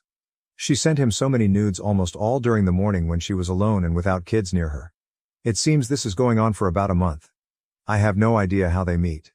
She was going out last month sometimes, as she would say, on girls' nights. And I never checked her. Probably then somewhere. She was initiating meetings and conversations almost every time. He either doesn't like her enough or acts like he doesn't care, so I think she feels that and tries a lot. They had sex 2 times during the evening when she told me she was with her friend, and the rest of the time in the morning at his place. When I was in the house 2 days before, she wasn't with him but wanted to be, but he said he was busy and she was already in the city. I said to myself I will not say anything to her. We woke up today. I wasn't working. She wanted to spend time with me, but I was in my home office most of the day thinking how TF can this happen to me. I went out tonight for dinner with my best friend and showed him everything. To be honest, I have no idea what to do right now. I will definitely divorce her. OFC, I will contact a lawyer tomorrow. Now it is late night here, even though it's Sunday. My biggest problem is that we live in a foreign country. On a different continent. I have a feeling if we divorce she will go back to her country with kids. I can't allow that. House, both cars are all in my name and paid by me. We have a significant amount in the joint account. I have my own bank account where I have savings. She doesn't have her own account. I also have 1 house and 1 property in my country that my grandparents gave me during our marriage. It's in my name. Now what to do? I can't stand near her anymore. I want to confront her. Do I confront or talk with AP? Maybe he has a wife, doubt it. Do I kick her out of the house or do I leave? Obviously if we don't have kids everything would be easier, but I love my kids more than anything and I will fight for them staying here. I will also make a DNA test even though I'm pretty sure they are mine, but you never know. Good Lord, I can't believe what I'm writing. Anyway, any advice is more than welcomed. I only said this to my best friend. I am too embarrassed to say this to anyone else. I plan to confront her today, Sunday. Thank you. Update 1. Hi everyone. A lot of you asked me for the update. There is some very good and some not very good news. First of all, I want to clarify some things. I received many messages and comments about this. My wife is both from Europe, not from the same country. We are 11 years together, 9 years married. We met in my country. Then after a year of relationship I received a job offer in Asia. She went with me. But since we weren't married she couldn't get a proper visa. She didn't work at that time. She was flying out and flying back in the country and she was on a tourist visa. About a year after we moved to Asia we married there. And then a year after she married me, we moved to another country in Asia where we have lived for the last 8 years. So 10 years in total in Asia. I lived first 2 in one country where we had a wedding. Last 8 years in the country where we are currently. A lot of you asked me where exactly AP lives. I am not sure if AP lives here the whole year or not, but I think he does. It's a huge city and there are a lot of foreigners here, and his apartment is in a downtown area where there are a lot of foreigners. Also a lot of you asked me to give her another chance and go on the MC because of kids. I respect your opinions and everyone is different. Someone can forgive a 10 years affair, someone can't forgive innocent texting with an unknown man. I don't forgive something like this. I don't know what needs to happen for me to consider R with her. If I was a bad husband, if I didn't take care of her, if our sex life was dead. If she ever told me she is not happy, I would at least understand why she did that. But it is quite the opposite. Sex life 4-5 times per week, she is always smiling and literally since I know her says she is happy. We always spend time together, she never avoids me or becomes angry at me. So yeah, my answer is no. Only if my kids beg me and suffer so much I might live with her for some time, but I will never ever touch her again. I called the lawyer here today. Told him I really want to meet him and I can pay more since it's a Sunday and I assume it's his free time. Lawyer was really nice on the phone and we met after lunch. I showed him and explained everything to him. The news are this, all the assets I have here are completely mine. She doesn't have any rights on that currently. She is on a spousal, family visa here, doesn't work, not a citizen, while I have permanent residency. Since everything has been paid by me and everything is on my name, I am the owner of everything. All the money in the bank is mine. He advised me to take all the money from the joint account and transfer it to another bank account where she doesn't have access. Joint account is in my name but she has credit debit cards and uses it daily for everything for the house/kids/her. So technically she doesn't have any right on that money. Cars are the same story because they are all in my name and paid for by me with clear evidence that I paid for it. The bad news are about the most important thing, kids. Since, I repeat again, she is on the spousal visa, if we divorce she can't stay here anymore. She needs to find a job or be on a tourist visa. She can't use tourist visas forever and sooner or later someone at the immigration will stop her and deny her entry. My kids can stay with me on the family visa. Things become very tough right here about divorce. Basically 4 countries are involved. 2 home countries, the country where we married each other and the country where we are now. If we divorce in Asia there are big chances I will be the primary custody parent. At worst we will share the custody. But if we divorce in Europe I am basically fucked. And most likely I will have to return if I want to be near my kids. He also told me about the idea that I offer her some assets or money to make a deal that kids stay in Asia with me, but I doubt she would accept that. If I kick her out of the house and the police get involved I won't have problems. Since I have proof I am the father, even if the police get involved kids will stay at my house. Passports are safe and she doesn't know where I hid them. Lawyer told me to make DNA tests for the kids and to not leave the house so my wife can stay with them. I will do DNA tests tomorrow. In the meantime he will start making everything about the divorce. After we get results from the DNA test she will be served. All in all, a very tough and complex situation, but I will fight. I also talked with a lawyer from my home country. He told me if my wife somehow takes the kids from me and goes back to Europe while we are still not divorced I need to file the report with the police immediately in the country where we live and more importantly in my home country. Since both of our home countries are in the European Union laws are very similar. If she does that, the police will be at her door very soon. So that's good. I didn't confront her.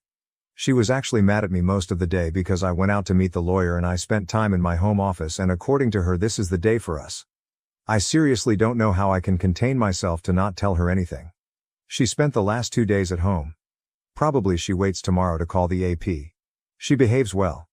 An hour later, she apologized to me for her being angry at me today and tried to kiss me.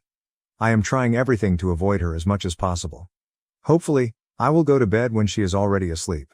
Tomorrow I will make DNA tests for all the kids. Lawyer told me he will call me with all details for the best options for the divorce. I will ask for some free days at work and after that I will confront her in April. Lawyer told me to record everything he says. Thank you so much for your messages and comments. Your advice helped me a lot.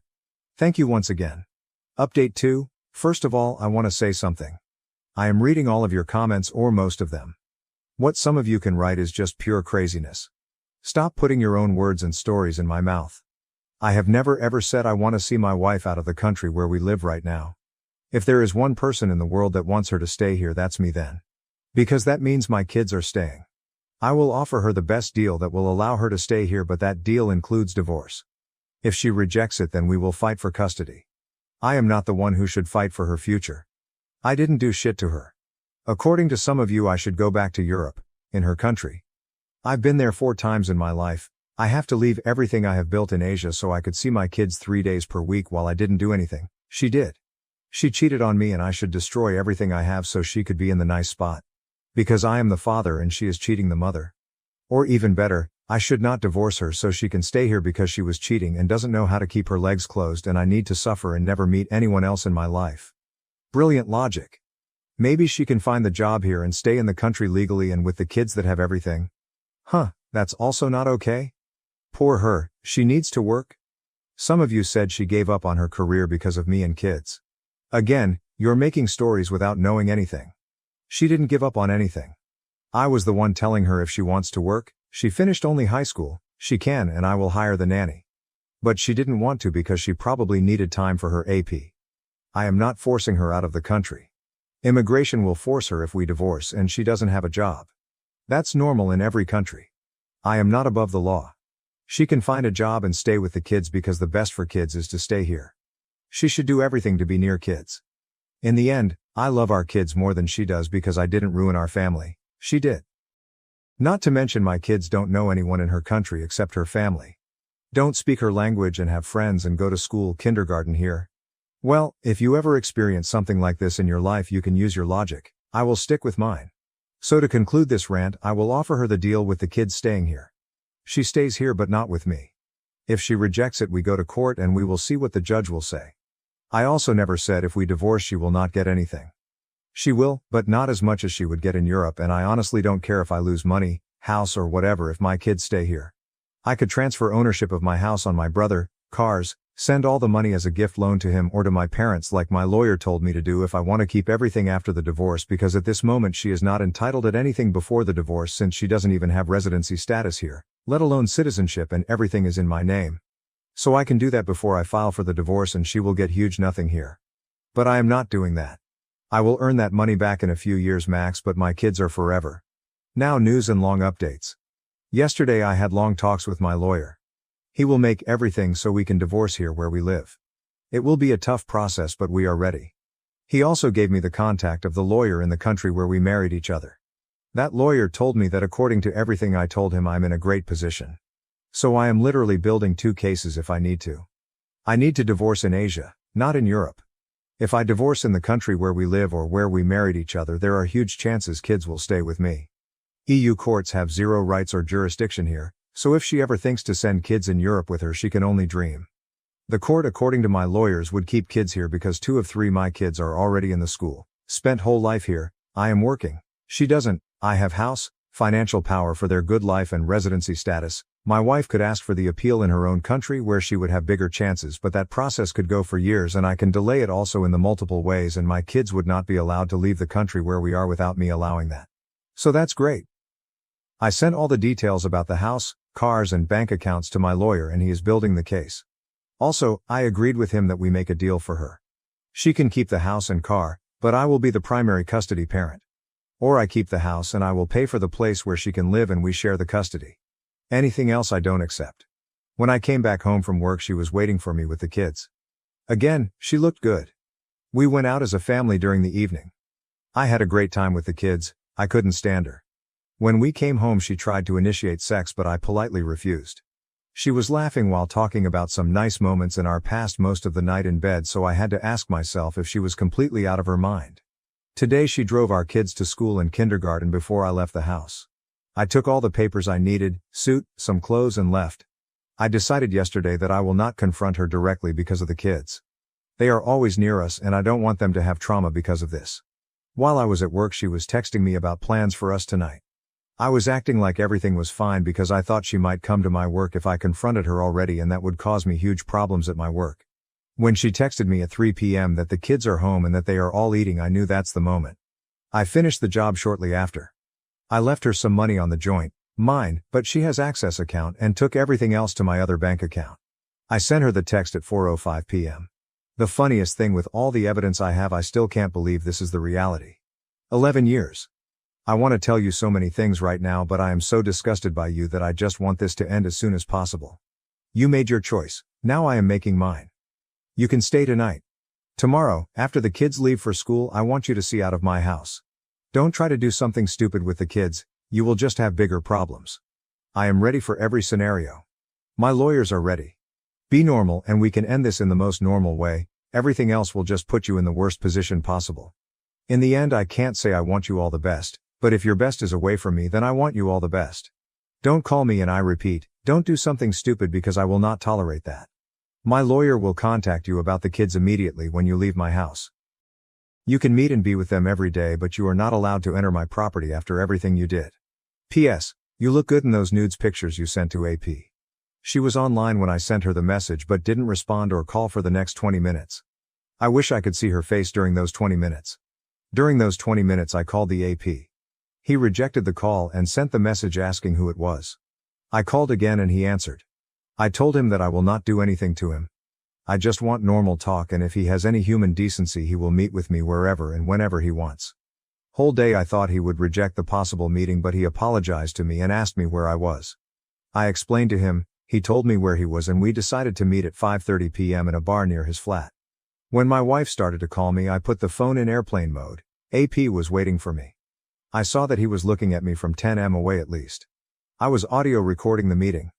OFC, he knew how I look. I mean, my wife has pictures with me on her IG and us as a profile picture on WhatsApp and Line. What a lovely wife.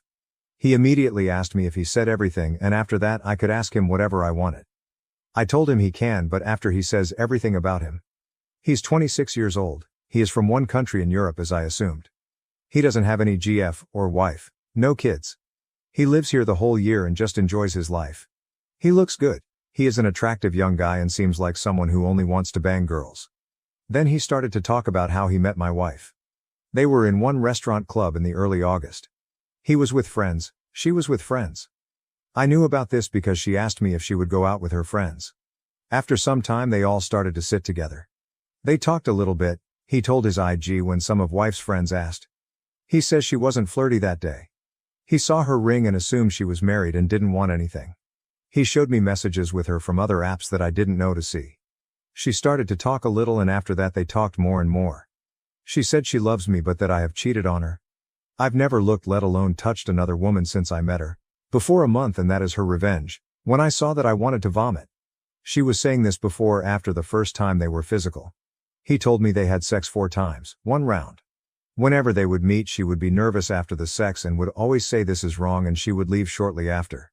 He was confused with her behavior and even texted her to not meet anymore. According to him she cried last time and said this is over and that she made the worst mistakes in her life. She loves me, and even though I cheated on her. This is not okay. She wrote to him that she liked the attention and that he picked her even though she is 9 years older before some single friends of her, but that she doesn't have any emotional love for him, but she has for me. Lucky me. Last Thursday when I came into the house in the middle of the work to catch her and found the empty house and caught her lying to me, she called him to meet. This guy actually told me with a straight face that he wanted to have sex with her that day. I mean, he has balls. He was busy somewhere and she was waiting for him in the lobby of the building where he lives. He thought she came because of sex, but according to him she rejected him and told him they were done. She told him to not call her anymore and that she will never stop regretting everything that she did. She also asked him to not say a thing to anyone. He showed me messages after the meeting where she said almost the same thing because he was confused, so he asked her again if she's sure. She blocked him after that on everything and never called again. Probably she deleted all these messages because I didn't see those messages on her phone. Did she forget to delete those hidden messages I actually saw? I have no idea. I don't know if he is lying, but I don't think he does. He doesn't have any reason to defend her because he actually said a lot of bad things about her and gave me every evidence I needed. He showed me literally every message, he said about every disgusting detail. He even told me one of my wife's friends knew about them. So he told me basically more than I wanted. While we were talking my wife called him. He showed me and asked me if I wanted him to answer. I told him to not answer. She started to send him messages and voice messages. Some of the quoted messages are voice messages where she screamed like a lunatic. Her, where is he? Why did you tell him? I hate it, you destroyed my life, where is he? Him, what are you talking about? Why are you attacking me when you lied to me? And him. Her, how does he know? He left me. You destroyed me. I told you we are over, why did you do this? Where is he? I am trying to find him. Him. I didn't tell him anything. I didn't do anything. You are married. Her, I made mistakes but I don't love you. I love my husband. I don't love you. I never loved anyone except him. I made the worst mistake in my life. I never liked you except for fun. I wish I never met you. Him, I really don't care who you love, but why did you lie to me? Her, I didn't lie about anything. I really love my husband and he left me now. I don't want to live, he left me. Him. I am not talking about that. You lied, he cheated on you and that's why you are doing this. How many guys have you been behind his back saying the same thing you told me? Her. With 0. You are the first and last and I can't believe I did this. You told him and destroyed me because I don't want to have anything to do with you anymore. Him. I don't give a damn what you want or not. I didn't tell him anything. Answer my question. Her. You told him, you're a horrible human being. Him. Answer the question. Her. What question? Him. Why did you lie he cheated on you? Her. Because I am an idiot and liked the attention and lost control and now I lost everything. How does he know about this if you didn't tell him? Him. I didn't say anything and I need to go. Her. How do you know I lied about him if you didn't talk? I know you told him everything. I hate you. You destroyed me. Him. Again, I didn't tell him anything but I hope he will not forgive you. She blocked him after this. I was just looking at him for 2 minutes without saying anything. I was close to starting to cry. He was apologizing like crazy and said if he knew that she is happily married he wouldn't do anything. He says I don't need to believe him but that's the truth. He told me he doesn't want anything with her and never planned. Also he sent me SS of all their messages immediately so I can have it during the divorce process. He asked me what I want to do with her in the marriage. I told him everything and he wished me and my kids best of luck and asked me if she called him or sent him any message. Do I want him to tell me? I said I wanted to. He told me if I need anything I can call him. We even shook hands. If someone told me before a week that I will DNA test my 3 kids and shake hands with my wife's lover I would think I am high, but this is my life. In the end, it's not his fault. I didn't marry him. I sent the audio recording of the meeting and SS of their messages to my lawyer, and talked with him a little bit. He told me with everything AP said and messages that he sent me, it would increase even more my chances during the divorce. Now, I am in the hotel. I didn't block my wife. She sent me a billion messages and called me at least 100 times. Even my friends called me asking where I was because my wife told them we had a huge fight and I left the house.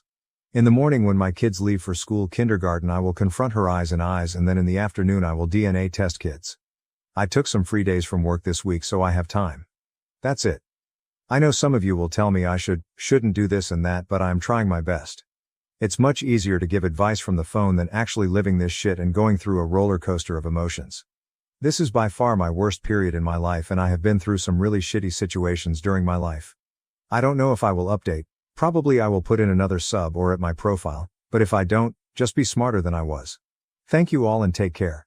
Update 3, I will post here because I don't have time to deal with the trolls. Hey guys, a lot of you asked me for the update.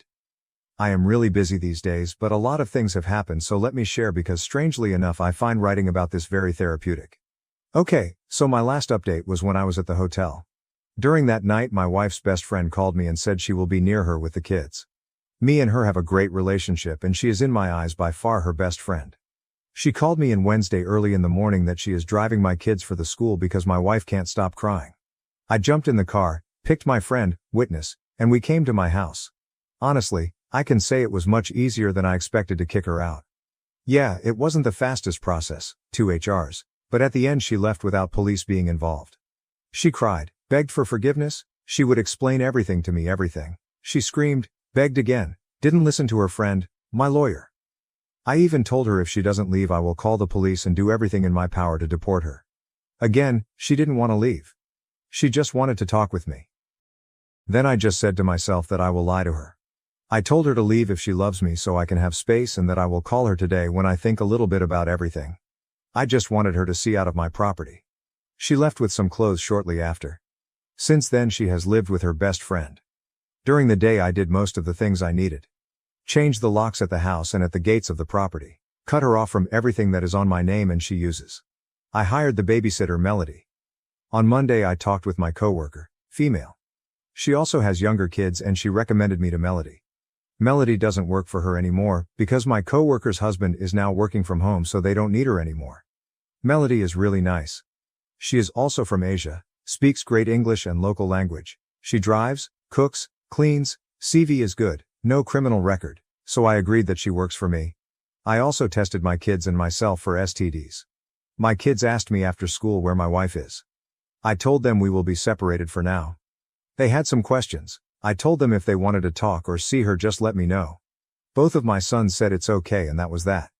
They met Melody and they looked normal around her. My wife called me the whole day and again sent so many messages. Then on Thursday I had another chaos with her. I drove my kids to school and my daughter to kindergarten.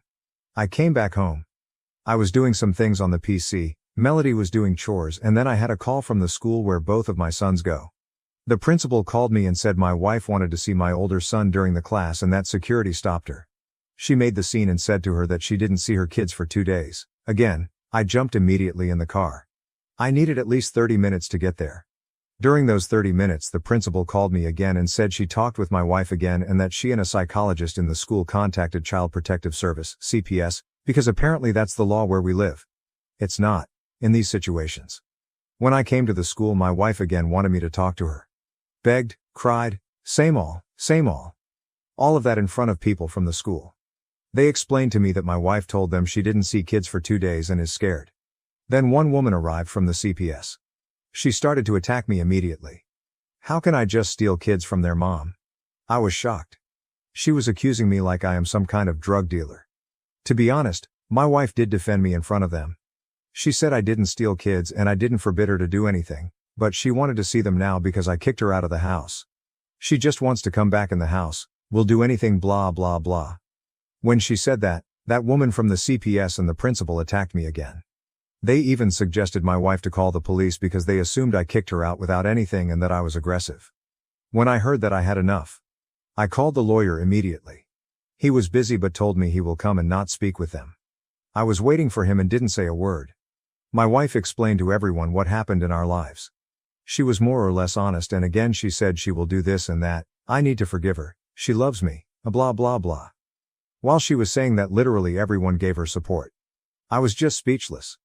Then when she tried to hug me or kiss I pushed her away and this woman from the CPS said that I have clear signs of an abuser. I was so close to saying a lot of things but again I didn't say anything. My wife told her that's not true and that I have never ever raised my voice let alone hand it to her and it's her fault but she loves me and can't live without me. Before my lawyer came, another woman from CPS arrived and she was the same as the first one. I am the worst, I am horrible, my wife is sweet and innocent. Whatever. My lawyer came and he was furious with them. He showed all the details about me. About my wife. Mostly immigration details. He said she doesn't work, doesn't have a place to live, might be deported and is mentally unstable and is not the right person to be around my kids. He told them about some articles in the law that they can't do this and that this is against the law. While he was speaking my wife realized he is my divorce lawyer and started to attack him on how he can be so cruel and without heart. The principal told her and me to leave the office while they were talking inside. We were in the hallway. Again she cries, tries to talk with me. I was just looking at the security guy who was 100% laughing inside himself with what kind of lunatic I needed to deal with. The principal left the office and went to bring my kids. My older son asked me what was going on, I just told him to answer what they asked him and that's it. After maybe 3 minutes, the principal called us to come into the office. That first cow from the CPS said the kids said everything and that they have the most important details. I asked them what details and she said both of my sons said they want to stay with me and that they enjoy being with me. They repeated the same in front of me and my wife. My wife for the 100th time started to cry again. My older son even moved a little bit so she couldn't hug him. They left after that. These women from CPS said me and my wife need to make a deal for the kids. I said we will after I solve everything that I need. And then she gave me a paper and told me to sign. It was in the local language, so I needed a little bit of time to read all of that. So my lawyer took that paper and told me to not sign. They wanted me to sign that so they have legal grounds to visit my home every week uninvited to see how I'm doing with the kids. My lawyer attacked them that they are doing this for their bonuses and that they don't have any legal right to ask me to sign this and that they can call whoever they want. They said they will contact their supervisors and that the police will probably contact me. I left immediately. No one contacted me still. My wife stormed after me and begged me again to talk. I just drove off. When my kids came home, I talked with them about everything what happened. They told me they heard my wife in the Tuesday when I sent her that message how she cries and begs me to listen to her, so they know it's her fault. Smart little kids. I drove them to football practice. My daughter was with Melody. She likes her a lot. My sons even helped Melody to clean after they ate and they wouldn't do that with my wife, so I think deep down they know they need to behave as best as possible and help me during this time. Again, my wife calls me 24/7. I think she should be in the Guinness World Records for the most calls made and messages sent. Today was a much better day. Everything in the school was good. My daughter stayed at home because they have a free day today. Melody is making her hair, they sing, they are a great duo for now. My wife's friend called me in the afternoon saying that my wife wants to see kids. I told her it's okay. They arrived and my wife immediately saw I changed the gates. My daughter was very happy to see her. Wife was crying when she saw her. She was waiting for my sons. And both of them told her they don't want to be with her now. I told them to talk a little bit with her because she was crying literally on the street, but they refused and went into their bedroom and later to play with their friends on the street. I told her to leave and she begged me again to give her a chance to tell me everything. I told her that she needs to wait to talk with me until I receive DNA tests. She put my daughter on the ground and just looked at me for 10 seconds completely frozen. Honestly, I thought at those moments kids are not mine. She was shocked and said kids are mine and she can't believe I'm saying this. I really think this was the moment when she finally realized what she did. She told me again that the kids are mine and she jumped in the car. I talked a little bit with her friend and I could see my wife was crying like crazy. They left after that. My wife's friend brought my daughter back. She said my wife locked herself in the bedroom. She called her parents to confess everything and she is in a state of shock that I've tested our kids. Kids are mine. She never looked at anyone during the marriage except AP. My wife told her friend that she can't believe what she did and that she knows now she lost everything when I did the DNA test because that's very extreme and she thinks I don't trust her anything. Her parents called me tonight. To say they are furious is understatement.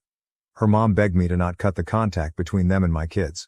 I said they can always call them and come here but that I will not allow my kids to leave Asia before we divorce. She is fine with that and thanked me. Her father told me she is not welcome anymore in their home. They are disgusted she could do something like this and he told her to not call them anymore. They are very conservative, 40 plus years in the marriage so this was kinda expected. Her older brother told me the same. That he blocked her and that he is disgusted that she is his sister. They all gave me full support and told me to inform them about everything. They FaceTimed a little bit with my kids and they had a good time. That's about that. Hopefully the weekend will be much easier. I am very tired. Mentally but physically also. We are going to watch a football game with my friend's family and hopefully my wife will give me some peace. Since I told her about DNA tests she didn't call me anymore, so that's at least something good. I am waiting for the DNA results. My younger son has 7th birthday next Saturday so that will also be one huge pain in the ass to be around my wife, but it is what it is. Thank you for your advice and nice words. Update 4. Hello. Yes, I am the father. I mean, I knew 99% of the kids were mine but you never know. In the end, I thought my wife was a loyal woman but she isn't. I can say I can breathe with the full lungs finally. Now everything is easier. When I received the results today I was so scared to read it. I needed to take 10 minutes before I actually saw the results. Damn, if someone told me this will be my life. But here we are. I started to work again today. Melody is taking care of everything. My friend and his wife are there to help her. She sent me pictures of my kids when she drove them from the school and when they were eating. She is really good and kids love her. Well, these last 5 days were really tough mentally so let me start. Weekend, my wife didn't call me at all since I told her about DNA tests. She was still sending me messages but didn't call. Her friend told me she looks like shit and behaves like she has a mental breakdown.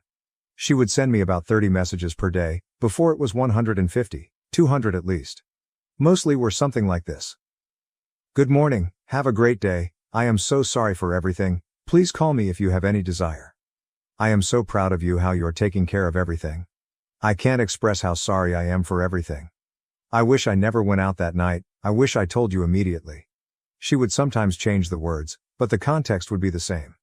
And she would send me some pictures of us and kids from the past, from the vacations, us all being on the couch, in the restaurants, etc. I have to say that until yesterday she would just FaceTime with my daughter, sons still refuse, every day, but she didn't come to pick her up. IDKY but as her friend says she just doesn't seem normal right now. Well, my brother called me in the Saturday.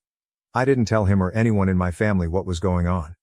Whenever they would call to see my kids, me and my wife I would have some excuse why my wife isn't near me.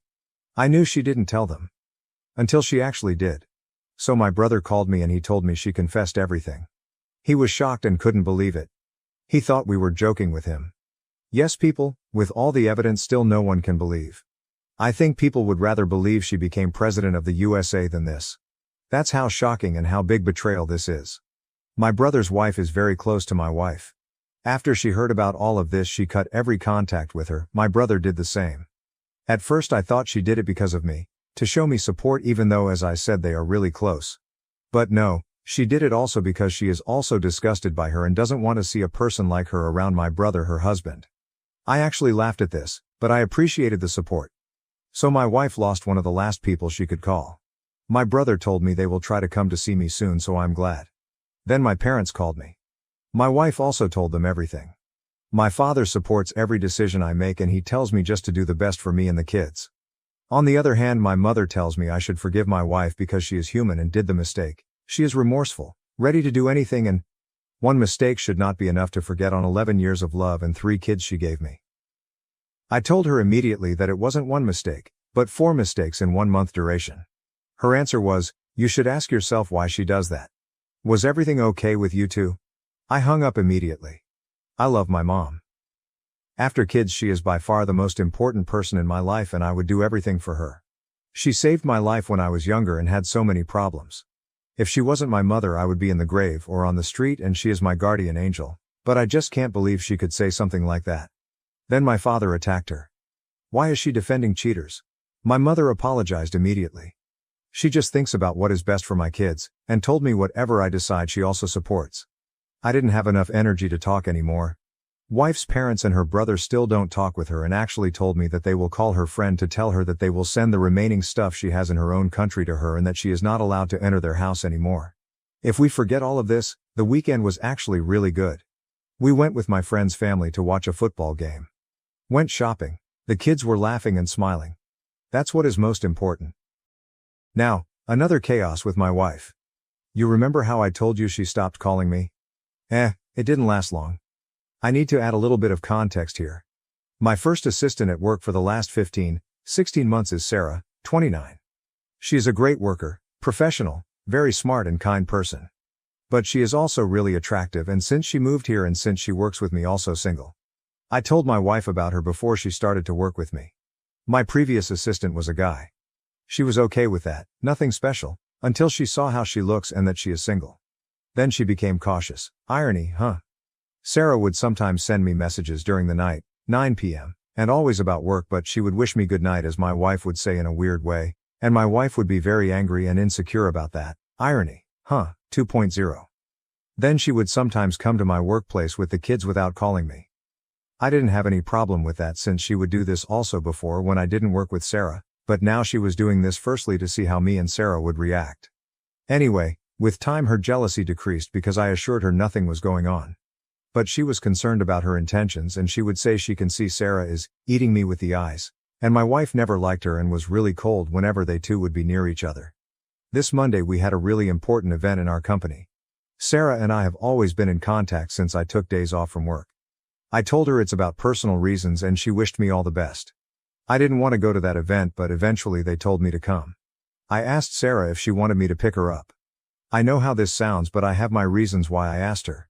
Event was in the hall in the different part of the city and I literally needed to drive near her apartment complex to come there. She doesn't drive. I never picked her up before because of my wife. She was working extra since I am at home and she was doing basically my job for free and never said a thing. In the end, I don't need to explain anything to my wife. I can pick up 10000 girls now if I want. I picked her up, we talked, came to the event, we were on the same dinner table with 6 more people. I drove her back home, she wished me good night. I did the same and went home.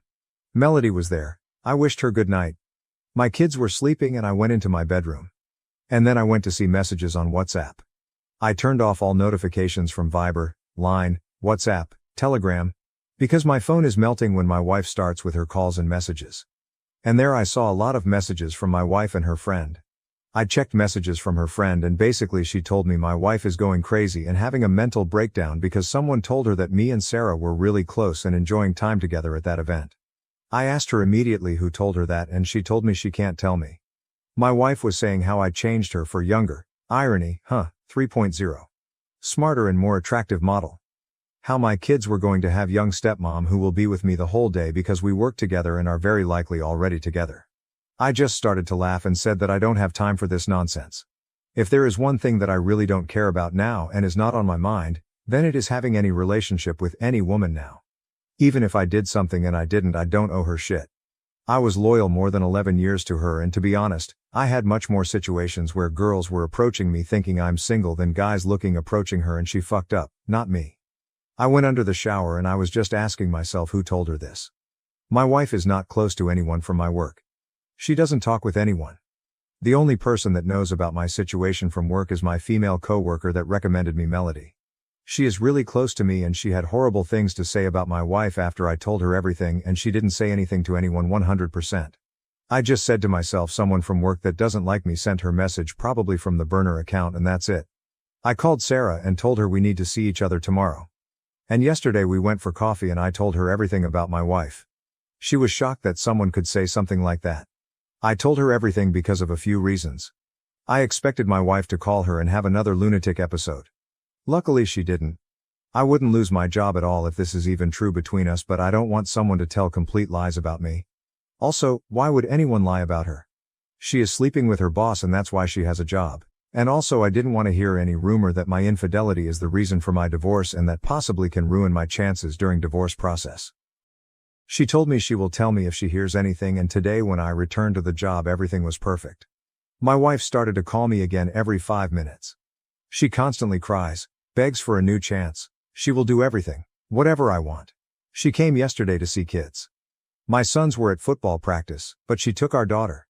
When she brought our daughter back, she tried to ask me a few questions about Sarah, but I left immediately. I don't need to explain myself to her at all. But the thing I do notice about her is that she definitely lost some weight. Her friend tells me my wife refuses to eat, and bags under her eyes look like she is a crackhead. On Friday my younger son turned 7, but he will celebrate on Saturday with his friends and other kids in our house. My wife will be there, and her being around me for a few hours is one huge disaster in the making, but I will try to stay calm because of my kids. On Sunday I plan to confront her one-on-one about DNA results and offer her a deal about her future, so I will update after that probably. I promised myself this won't be long, but it is long. Sorry guys, apparently I am not capable of making a long story short. Thank you for your nice messages and comments like always, and take care. Update 5. Hi everyone. I said I will update after I speak with my wife on Sunday about everything, but I actually already did it, or maybe did it. It will be a long post, so feel free to skip it. If no one reads it, I'm okay. I feel better when I write this because I'm feeling the worst ever, so at least I can vent here. On Thursday my wife called me to ask if she could take our daughter for a sleepover. Our daughter doesn't go to the kindergarten on Fridays, so she is free. I told her she can. She came, and again she tried a little talk with me, but I didn't want anything. She wanted to talk, but I told her to leave, but she asked me if she could talk a little bit with our younger son since he will turn 7 tomorrow. I called him and he came. He was standing away from her, but he was listening to her. She told him how she already bought him gifts and how much she loves him. Eventually she hugged him and kissed him, but he didn't respond. He literally didn't say a word and just left while she was standing there. My older son still refuses to see her, let alone talk with her. She left with our daughter and promised they will be back by 5 p.m. tomorrow. So in about 24 hours they will be together. She was sending me a lot of pictures of how they are making pancakes, sleeping together and playing together. And also sent me so many messages saying how she regrets this is not happening with all 5 of us right now. Yesterday, Friday, my son became a grown man. My older son congratulated him. He was really happy and in a good mood. I drove them to school and went to work. While I was working, my wife called me again asking if she could spend the afternoon and evening with our son and daughter. She assumed older son would refuse. Again, I said she can. She was texting me through the day that she planned everything, and I know she was excited. They will go eat, then they will go to the amusement park, they will drive go-kart, then go on ice creams. I liked everything. To be honest, my younger son in my eyes suffers the most with this situation. While my daughter is very young and unaware of anything and sees her mother a lot, and my older son is very clear that he doesn't want to have contact with my wife, the younger son is very quiet and looks very confused. So I like the idea of them 3 spending time together. I specifically told her to not enter the house and wait for me because I need to talk with him first and I need to see his reaction. I don't want to force him on anything. She agreed and told me she will wait for me. I had to stay a little bit more at the workplace, and my friend and his wife were waiting for me in my house so they could go with me to buy everything I needed for the birthday. Food, drinks, cakes, gifts. I texted my wife and told her I left my workplace a little bit late and that there is big traffic in the city, so I will be late. She told me she is close to my house but she will wait for me. I called my friend and told him that my wife is coming. I also called Melody to prepare other clothes for my daughter and asked her what my sons are doing. Everything that happened after that I didn't see. Melody, a friend and his wife told me this and I believe them 100%. My wife arrived with her friend and our daughter. Apparently my daughter invited her to the house to show her something, according to my wife's friend. My friend and his wife with my sons were inside of the house then. Melody was in the backyard and stopped her from entering the house. My wife started to fight with Melody. Who is she to forbid her to enter the house with her daughter? Friend's wife heard the noise and went out. Friend's wife and my wife were friends but she doesn't talk with her anymore after I told her what happened. She told her to calm down and to respect my decision. Wife was much more calm and kind towards the friend's wife than she was with Melody. My daughter was then calling her again from the door to come and they again stopped her from entering the house. My wife's friend told her to wait for me in the street. And then my older son stormed out of the house. Started to yell at her that no one loves her, to get out of here, that we are happy without her and daddy is happy without you. And that everyone hates her. She started to cry and begged him to talk with her but he was yelling like crazy at her. She left the gifts for my younger son and went with her friend in the car. Then my older son took those gifts and threw them on the street while they were in the car. My friend then put him in the house. According to my friend's wife, my wife left crying like crazy. I came home, didn't see my wife and then they told me everything. I couldn't believe it. All my kids were always kind, nice, not spoiled and never rude. My older son was always a little bit more connected with me but he never ever told anything rude to my wife before all of this and he always loved her so much. So I told him to come into my room. I literally asked him if he was normal. He apologized to me and said he couldn't listen to her anymore. I told him he should never ever talk like that with his mother and that those gifts aren't for him and that he doesn't need to apologize to me but to his mother and brother. He started to cry saying I'm forcing him to call my wife and that he won't talk with her because he hates her. I was speechless. I know he needs therapy and I will solve that really soon. He apologized to his brother. Then I spoke with my younger son. I asked him if he wanted to see his mother on his birthday tomorrow and he said he doesn't. I asked him a few times if he was sure and he said he is. He also refused to see gifts from her and told me to give her back everything she bought. So I called my wife's friend to tell her about this. She told me my wife is having a panic attack and struggles to breathe. After 2 hours she called me saying that she needed to call 2 of her own friends because of my wife and that she is sleeping now after she took some pills. Today when I woke up I saw messages from my wife. She basically told me she doesn't want to live anymore. She can't live without us and she wants to leave and leave me and our 3 kids alone.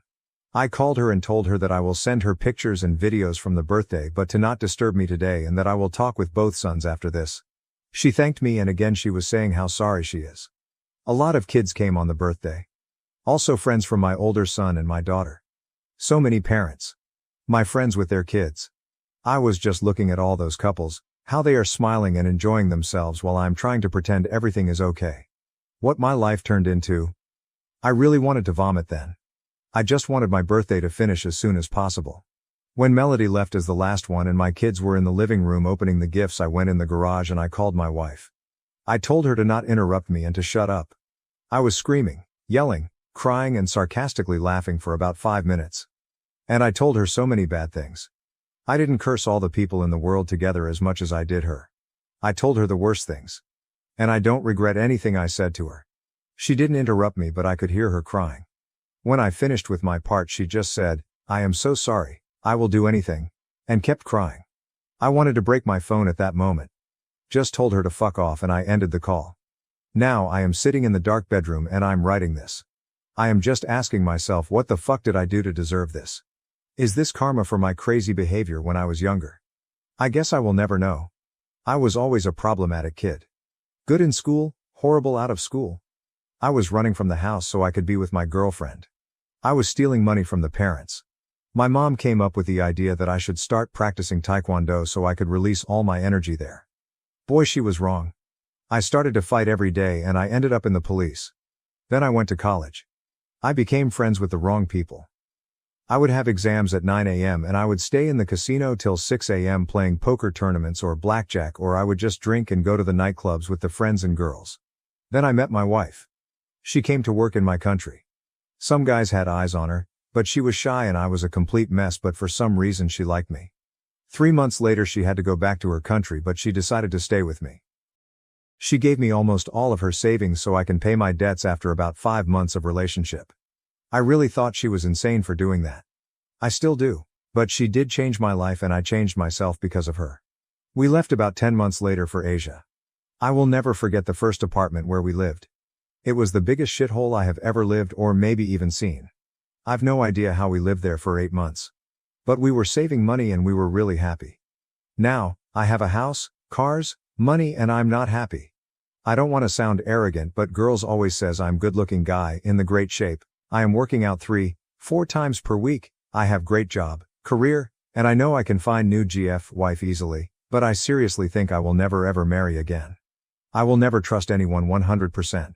I know this might be a temporary feeling and that life is full of challenges and I should be happy because my kids, parents, brother, SIL, nephews, friends are all healthy and love me, but I am really tired and empty.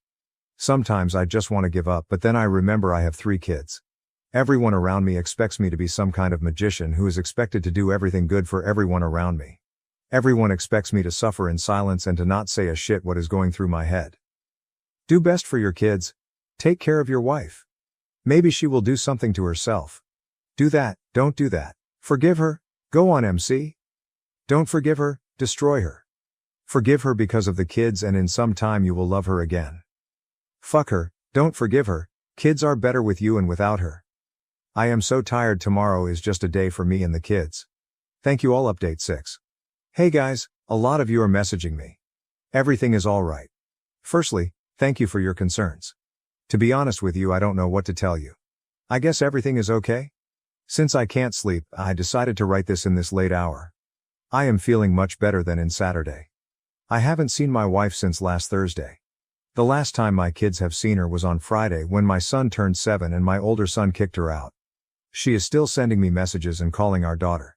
Yesterday her friend brought me an envelope that my wife sent me. It was a 9-page letter plus 4 additional pages of her changes. She wrote a lot of that, so I will quote some of the parts. First 5 pages were basically just about our past, literally the timeline of our relationship. What we have been through, our best and worst moments, but how we always stuck together. Last 4 pages. I am embarrassed to say I'm sorry. I can't express how sorry I am. I understand it doesn't mean you too much, but I'm really sorry.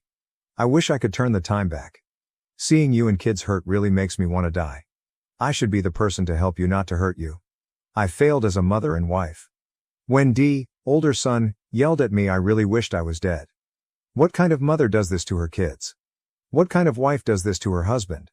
I understand that you will never love me like you did. That you will not trust me like you did. When you told me you made DNA tests for all of our kids, my heart broke into pieces. That was the toughest moment in my life. That moment when you told me straight in the face that you don't believe me since we met each other and you will probably never believe me again. I need to live with that fact. I just want you to know that I love you. I know you don't think that, but I really love you. I would give my life now for you. I hope I can prove this somehow. I wish you could put my heart in some machine so you can get results to see that I love you. I always knew I love you more than anyone, but after everything I did, I know I love you even more than that. I understand how horrible this sounds, but this is the truth. I threw all of that for what? For a little bit of attention. I lied about you cheating on me so I can have excuses in mine and AP's eyes. Who does that? Only horrible and cruel people. I am really lost. But you are not. I wish I could tell you to be with some girl so we can be one. One, but the truth is we can never be one. One. Whatever you do will not be the same as what I did. Also, I can't imagine seeing you with another woman. I know this is again selfish, but I do love you and I can't accept that, and I hate myself that you don't believe me. I hate myself for whatever I say or do, you just ignore me and don't believe. I wish you broke every single bone inside me that day instead of this. I pray every day and night that you will call me and tell me to come back. I truly believe that day will come. If there is a 0.001% chance, I will believe. And I will never stop believing. I will accept whatever condition you make me return. I will sleep on the floor, I will clean, cook, wash, not talk with anyone, I will lick the floor if I need to, I just want to be near you. I will never understand why I did that. What did I achieve? I was telling Z, her married friend that knew about the affair, how I don't find AP more attractive than you. In my eyes no one is more beautiful than you. How I love sex with you million times more than with him. And I still went there a few times. I am so sick. I know you don't want to hear this, but I felt like the biggest trash then and with you like the happiest person. And again, I still did this? Since you left me, I ask myself, was everything okay with me back then? Sure, it wasn't, but when I try to remember everything, I feel like someone changed my head, like some type of drug was inside me to do that. I could never imagine myself doing that. Not even in the dreams. And I did that in reality and hurt the person I love the most. I really hope I will find the answer why I did this. I just hope you will not make your decision till then. You were always stronger than I was. I hope you will survive till then. If you want me to leave and stop calling, I will do that, but please don't forget about me. Don't give up on us like I did. I know this sounds horrible, but don't give up on us because of kids and everything we went through together. I know because of this my betrayal is even bigger, but I will do everything so we can be happy again wherever we will be. I am ready to follow you and be there for you 1,000 times more than I was till now. You know I would do and give everything for kids and you. You know how happy we were, but I destroyed everything. If you give me another chance, we will be happy again, because of you. We will have again like we had. I will show you for the rest of my life how sorry I am and that nothing and no one can stop my love for you. I understand you can say AP stopped, but he didn't. I never looked at AP like I was looking at you. I never touched him like I was touching you. I never even kissed him. I would never bring him near my kids. I would never ever tell him my secrets that I told you after a week of our relationship. I never smiled with him, but I was always smiling with you. I understand my actions tell a different story, but you were always the only man in my heart, and I will never stop hating myself for everything I did. I am so sorry for breaking your heart along with mine. This is something I will never ever forget, but I will live the rest of my life to be there for you and our angels in the best and worst, and I will appreciate every second with you more than ever. I love you more than anything, S. 2 additional pages were about her changes. She wrote this: I'm always telling you that I will do everything for you to forgive me, but I didn't actually do anything yet. Now I will make everything in my power so you can have some answers in your head and start believing me, and hopefully one day forgive me, at least in your mind, if not heart. She deleted her IG, TikTok, FB and will never activate them again. I can just say finally. She is trying to find a job. Hey, she has only high school. She has less than 10% chances to find the job here, even as a cleaner, but respect for the hustle. She will write a full timeline about her affair. I really don't care about this. She will not force contact with our sons, but she will go on every football practice they have and watch them. She will come to every event in the school. If they tell her to leave, she will leave. She will send them a few letters per week and will bring their favorite food, snacks and toys a couple of times per week. Okay, I like this. She cut contact with the friend that knew about the affair and told her to not call her anymore. It's not her fault, but she can't ask for my forgiveness if she still keeps in contact with the person that encouraged her to prolong the affair. She told me she will tell friend's husband that she knows about everything if I want. I like this because I never liked that cow, and I honestly don't care if my husband knows or not. She will go on polygraph. She will answer about 20 questions about me, her and AP, and did she ever cheat me before. She is scheduled for 2 days. I am actually looking forward to this. I checked the reviews and it seems this agency is reliable. She will never ever leave the home without me. She says we can put the camera in our home so I can watch if she leaves. When I leave the house and I invite her with me, she will leave. If not, she will just be in the house around the kids. Yeah, this is insane. She will sign a postnup/deal/agreement that says if she ever makes any kind of infidelity, texting with unknown man, sexting, flirting, or PA, she is giving me full custody and leaving all the assets to me. I don't even know if this is possible, especially about kids.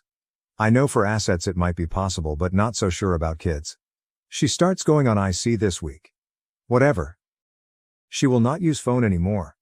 If she does, she will not have a password and will delete and block all male, female contacts except us, family and 2 friends. She never had a password and I really don't care about her contacts. If we reconcile when she drives kids to the school and then goes to the supermarket, she will share her location and video record herself in the supermarket so I know she is not talking or meeting with anyone. Or she can order food directly to the house and I can see on the camera that she had contact with the delivery guy. As I said, insane. She started to listen to some podcasts from the ex-cheater and will purchase some books about infidelity. I can't express how much I don't care about this. There was also some other stuff, but it was literally so crazy. Like she will sell all her clothes and use that money for something else. If there is one thing about her that I still believe in, then it is that she doesn't care about money. She never ever bought herself any expensive piece of clothes, shoes, jewelry, bags, she just doesn't care about that. So if she sells everything she wouldn't earn a lot. Also she said when she finds a job she will buy food for herself and other things so she will never take $1 from me. But my favorite is that she will sell her phone and start using an old phone like Nokia 3310. I would love to see that, at least she wouldn't be capable of sending me so many damn messages that fast. That's about that. Kids are okay. Doing as best as they can. I have a lot of things to do at my workplace so I'm pretty busy.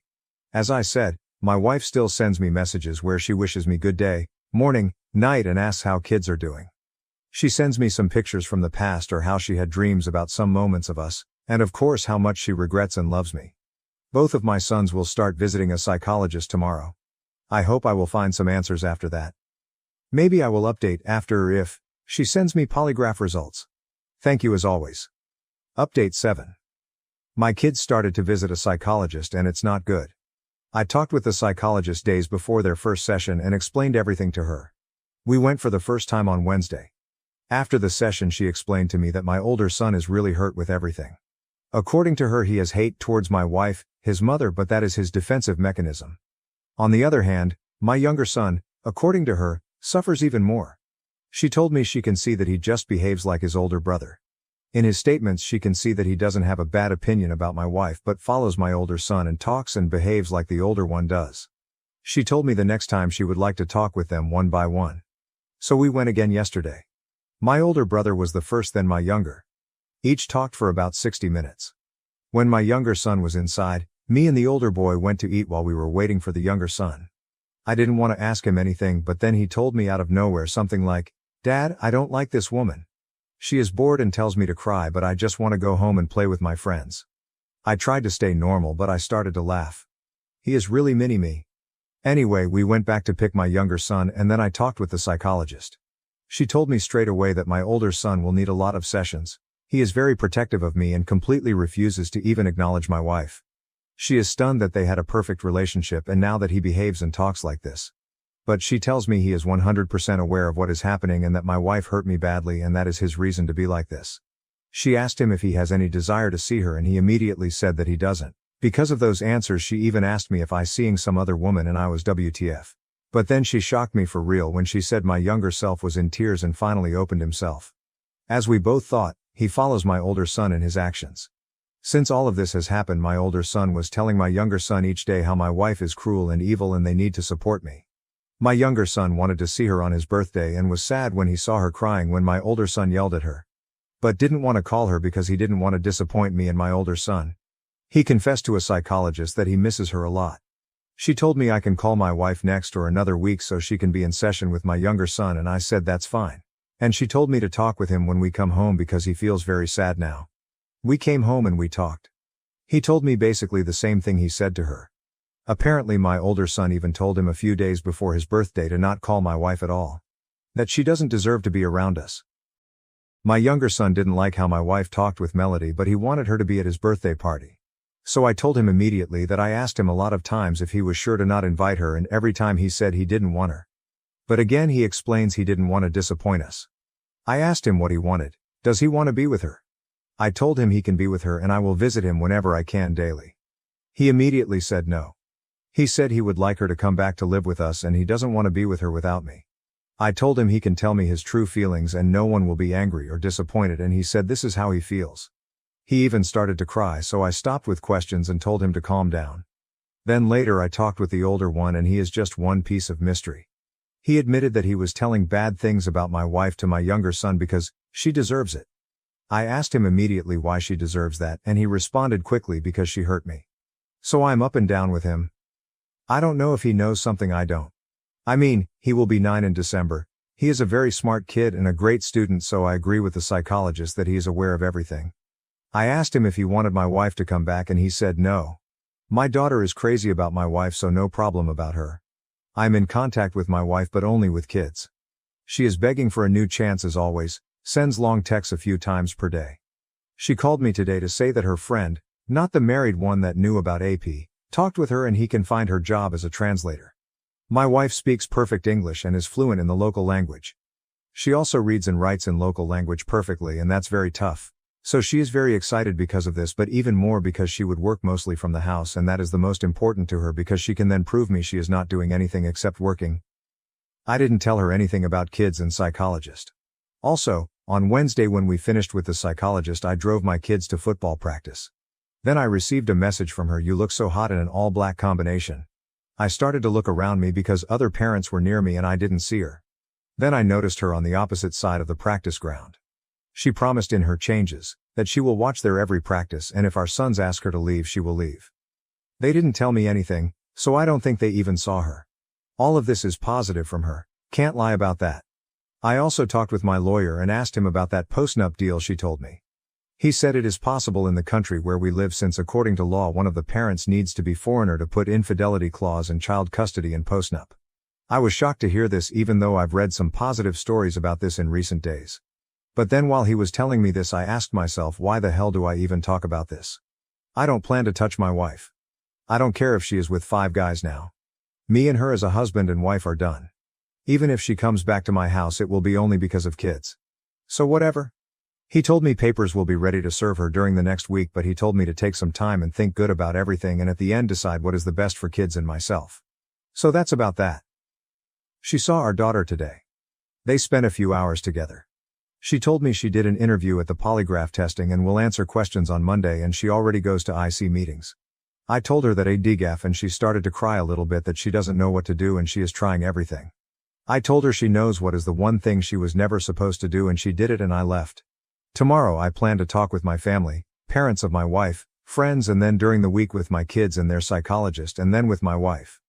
I will wait to see how my kids will respond when I tell them she might never come back to this house. Also, I need to see how she will react when I tell her divorce papers are ready. Then her job. I need to wait for that to see if that will happen or not because of her visa. After all of this, I will decide what to do next week. My kids are my first priority. I am still very pro-divorce, but I am open to bringing her home for some time until she settles down and realizes we are done if my kids ask me that, or if their behavior is not good. If bringing her home will help them, I will do it. Thank you. I worked 12 years for the family business, but my dad gave it to my sister and her fiancé, then begged for help when they abandoned him. I, 36F, was fired from the firm that my father had started only 8 months before. For background, I've been with the family firm for nearly 12 years.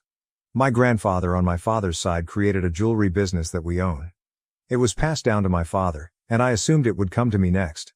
After all, I am the older sister, and I have been interested in business since I was a teenager. My father always told me that he expected me to someday take over the firm. My sister, 33F, never appeared interested in a profession. She only wanted to marry and start a kid. So if Dad was going to have an heir to the company, it was supposed to be me.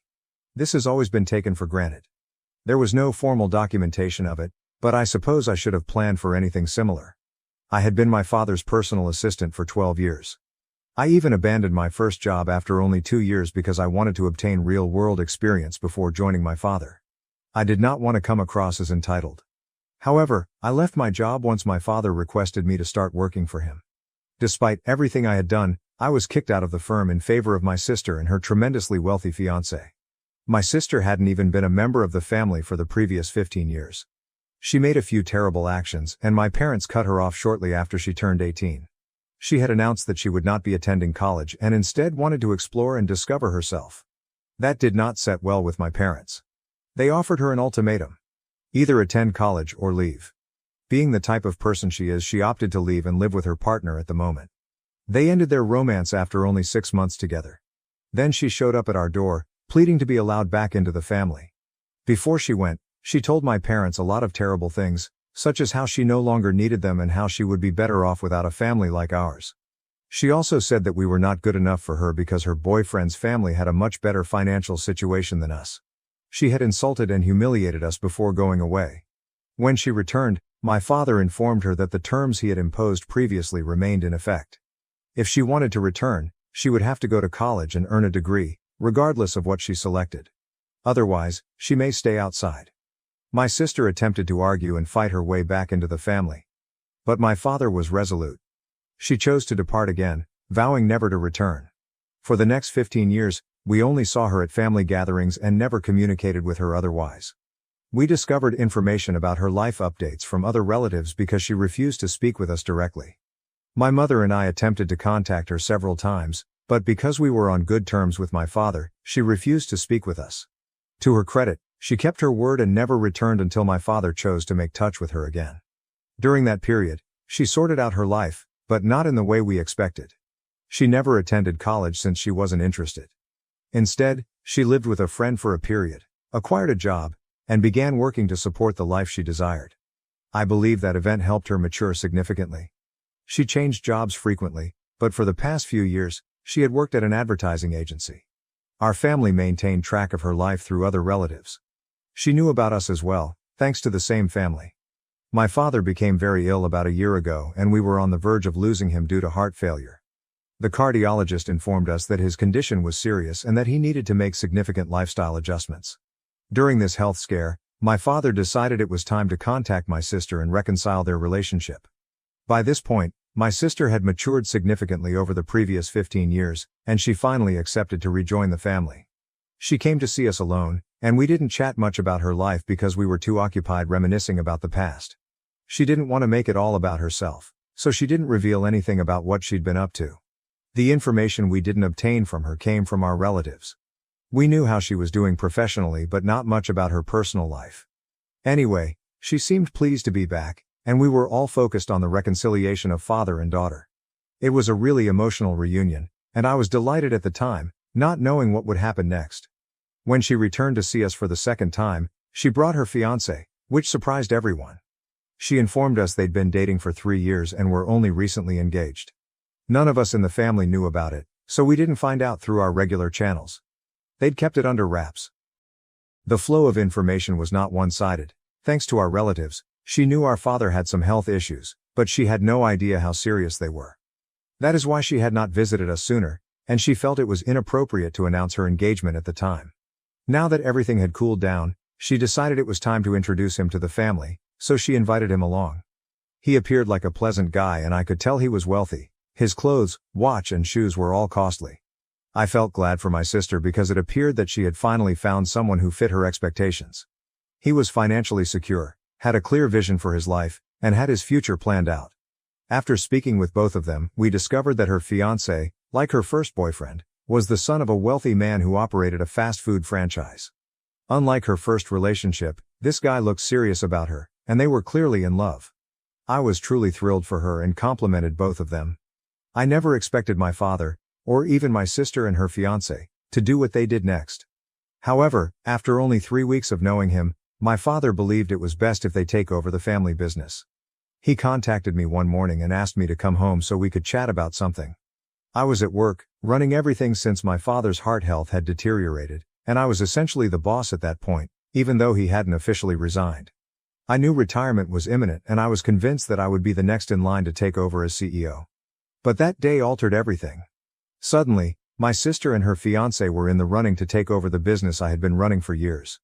When I arrived at my parents' house, my sister and her fiancé were not present, but my parents were, and they looked grim. After some casual chat, my father dropped the bombshell. I initially assumed he was joking, but when I learned he was genuine, I couldn't believe it. When I inquired why he would make such a radical decision after just 3 weeks of knowing him, he said he had reasons but refused to discuss. After much fighting, Dad finally revealed that he thought my sister and her fiancé would be better at operating the firm than I was. The cherry on top was that he thought gifting them the business would be a welcome gift, to bring them back into the family, as they were about to begin a new chapter by getting married. He thought this would be their wedding gift. I attempted to persuade him that this was a terrible idea. A wedding gift doesn't have to be the size of an entire business simply because the guy appeared wealthy.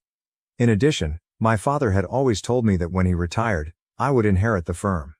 I had formed my entire life around that expectation, and now he was taking it away from me to give to individuals who had been out of our lives for 15 years. I tried to tell him that maybe he could make us business partners and bargained and negotiated with him because we were talking about my future. But my father was adamant that it would be better if they took over. He contended that because my sister's fiancé's father had previously established a successful business, they would be able to grow our jewelry business twice as quickly as I could. I begged him for just one opportunity, but he wouldn't listen. I was heartbroken. Not just because I was losing something so important, but also because I had dedicated 12 years of my life to the business only to wind up with nothing. Worse, I still hadn't won my father's respect. If he had truly recognized the time and effort I had put into the firm, he would not have dismissed me. That was the day I resolved to cut all links with my family because I had nothing else to say to them. I had hoped my sister would fight for me, but she also let me down. She and her fiancé eagerly received the so-called wedding gift, which was effectively my life's labor. My sister knew I'd always aspired to take over the family business after my father retired. I had talked about it non-stop since I was 13. She knew exactly what she was doing when she took that gift. She was snatching my dreams and transforming them into her own. To make matters worse, she took to social media to thank our parents for the magnificent wedding gift and then used the post to announce her engagement. The most upsetting aspect of it was that no one from the family contacted me after that. When I left my father's house, it felt as if everyone had stopped caring about me. I felt used, and it appeared that the 12 years I had spent in the business had been completely wasted. Fortunately, I had enough savings to fall back on. For the following few months, I did nothing except try to put my life back together.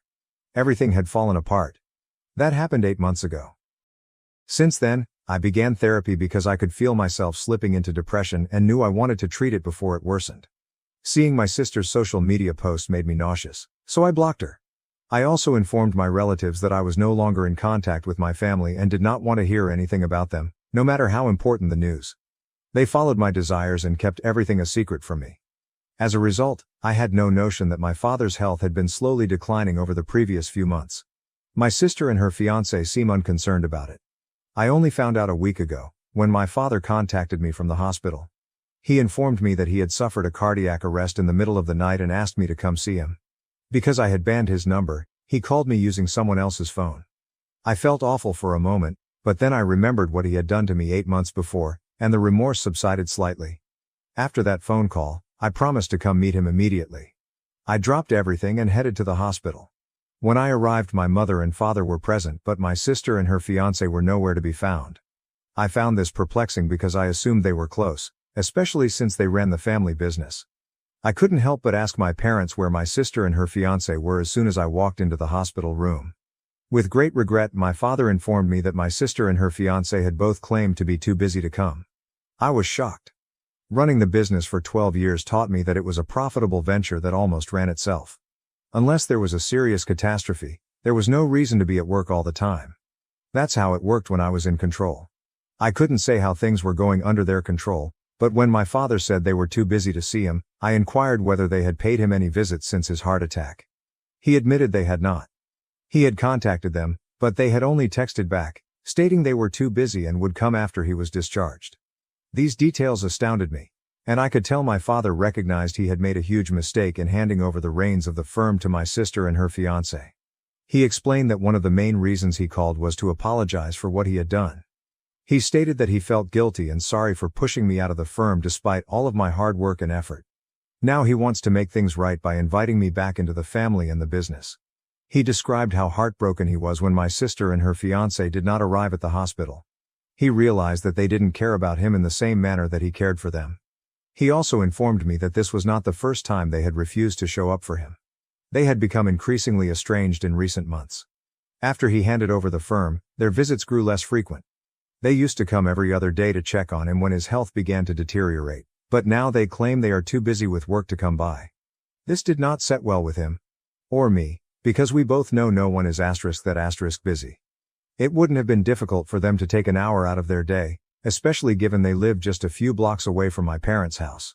My father had said nothing at the moment, but they had passed a limit, and he could no longer take their contempt.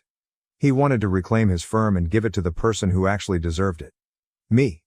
We discussed everything in the hospital room, and he formally invited me back into the firm. I was overjoyed. My father apologized for everything, and while I wasn't fully over it, I forgive him since gaining back what I had worked for meant everything to me. If forgiving my father was the price, I was willing to pay it.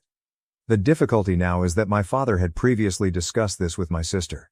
He informed her he wanted her to leave the business because he had discovered that, while he had always cared for her, she had never been there for him. He couldn't stand the disrespect any longer, so he resolved to reclaim the company and give it to the rightful owner. He told her that they'd have to look after themselves. Unsurprisingly, my sister was upset. For whatever reason, she blamed me for everything. She contacted me this morning and lashed out, accusing me of being a horrible person and said she couldn't believe I would be so rude to her. I'm not really sure why she's acting so crazily. I think there's something we don't know, but she's acting as if she's lost everything. And it's all my fault. The reality is, I believe this is her own fault. She chose not to see our father after he suffered a cardiac arrest, which is a dangerous situation. She could have taken time off work to visit him. She was the one acting selfishly, and now I'm receiving what I've always deserved. 8 months ago, she had no trouble receiving a present she knew she didn't deserve. So why should I turn my back on something I actually deserve? She was devastated, and I tried to console her, but she hung up mid-sentence. Now I'm wondering if I'm the evil guy here. I feel like I'm constantly taking the blame, and I'm fatigued. Am I a jerk for allowing my father to ask my sister and her fiancé to leave the family business so that I could retake it? Update 1. Thank you all very much for your responses. I felt I didn't deserve my sister's criticism, but hearing it from you has reassured me. If people who know nothing about our lives believe I deserve the business, I have nothing further to say in my defense. I don't think I have to either. It's been a few days since I last spoke with my sister and I haven't heard back. The good news is that she hasn't blocked me on any platform, so I suppose that's a good indication. I can't shake the notion that there's more going on than she's admitting. I find it difficult to imagine that someone with a wealthy fiancé would act in this manner simply because they lost control of our firm. I believe that not everything is as it appears with her fiancé. Some of you inquired about this in the comments section of the original piece, but I did not address it since I did not believe it was important at the time. Now, however, I assume her fiancé's family is struggling financially.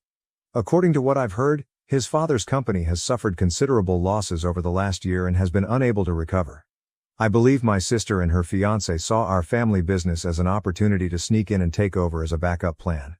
I still don't understand why my sister reacted so strongly when she realized that I was being allowed to rejoin the company and she was being asked to step down. If her fiancé's family was still financially secure, she wouldn't have to be concerned. However, she was distraught. And something about the situation did not make sense. I have a hunch she will tell the truth shortly. Fortunately, my father never signed any agreements or contracts that would have legally passed the firm to my sister and her fiancé. That would have been disastrous.